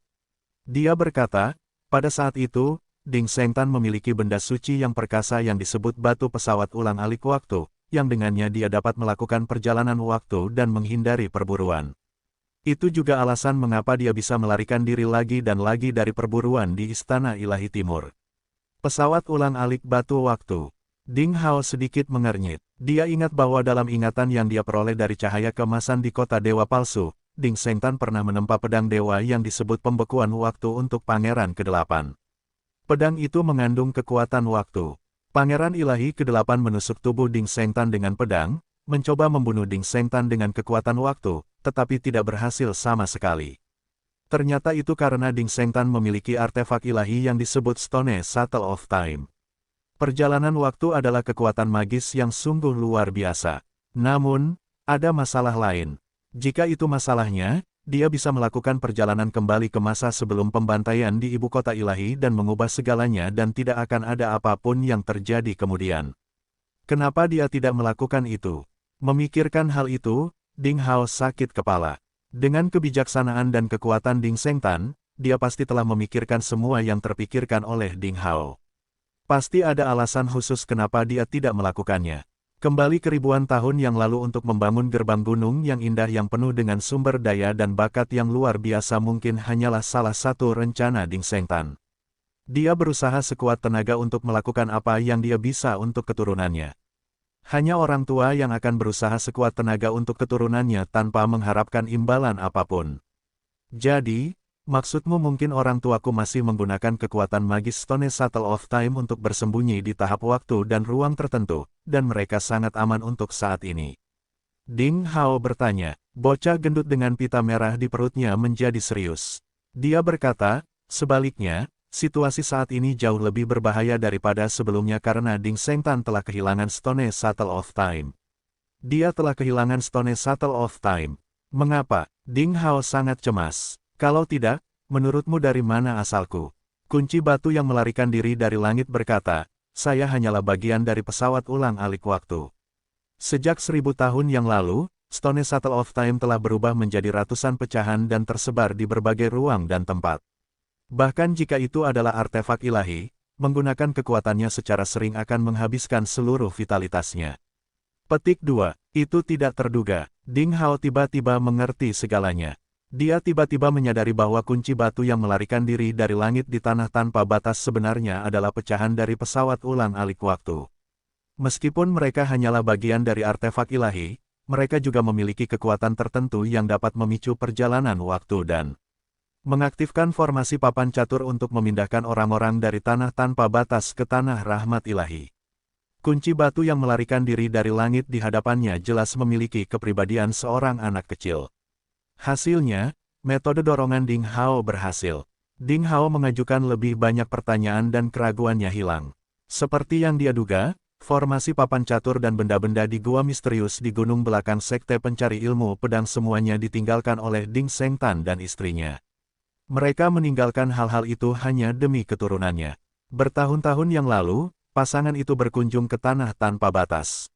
Karena mereka memiliki artefak ilahi seperti Stone Shuttle of Time, mereka masih dapat melakukan perjalanan kembali ke masa lalu ke tanah tanpa batas dan berteman dengan cahaya keemasan di kota Dewa Palsu. Mereka bolak-balik di antara waktu yang berbeda hanya untuk menemukan waktu dan tempat untuk menenangkan anak-anak mereka. Adapun alasan mengapa mereka akhirnya memilih tempat terpencil seperti sekte pencari ilmu pedang, mungkin mereka memiliki niat khusus sendiri. Mungkin itu ada hubungannya dengan 6 gerbang abadi di bawah jurang besar. Ding Hao pernah menemukan salah satu pelindung lengan Ding Sengtan di dasar Great Abyss, yang berarti Ding Sengtan pernah ke sana sebelumnya. Namun, dengan era dan misteri 6 gerbang abadi, tempat itu tidak mungkin ditinggalkan oleh Ding Sengtan, tetapi memiliki sejarah yang lebih misterius. Ding Hao akhirnya mengerti. Segalanya tampak terungkap secara bertahap. Banyak hal yang ditakdirkan untuk terjadi sejak awal. Bisa dikatakan, bukanlah suatu kebetulan kalau dia memasuki gua misterius di jurang besar di gunung belakang.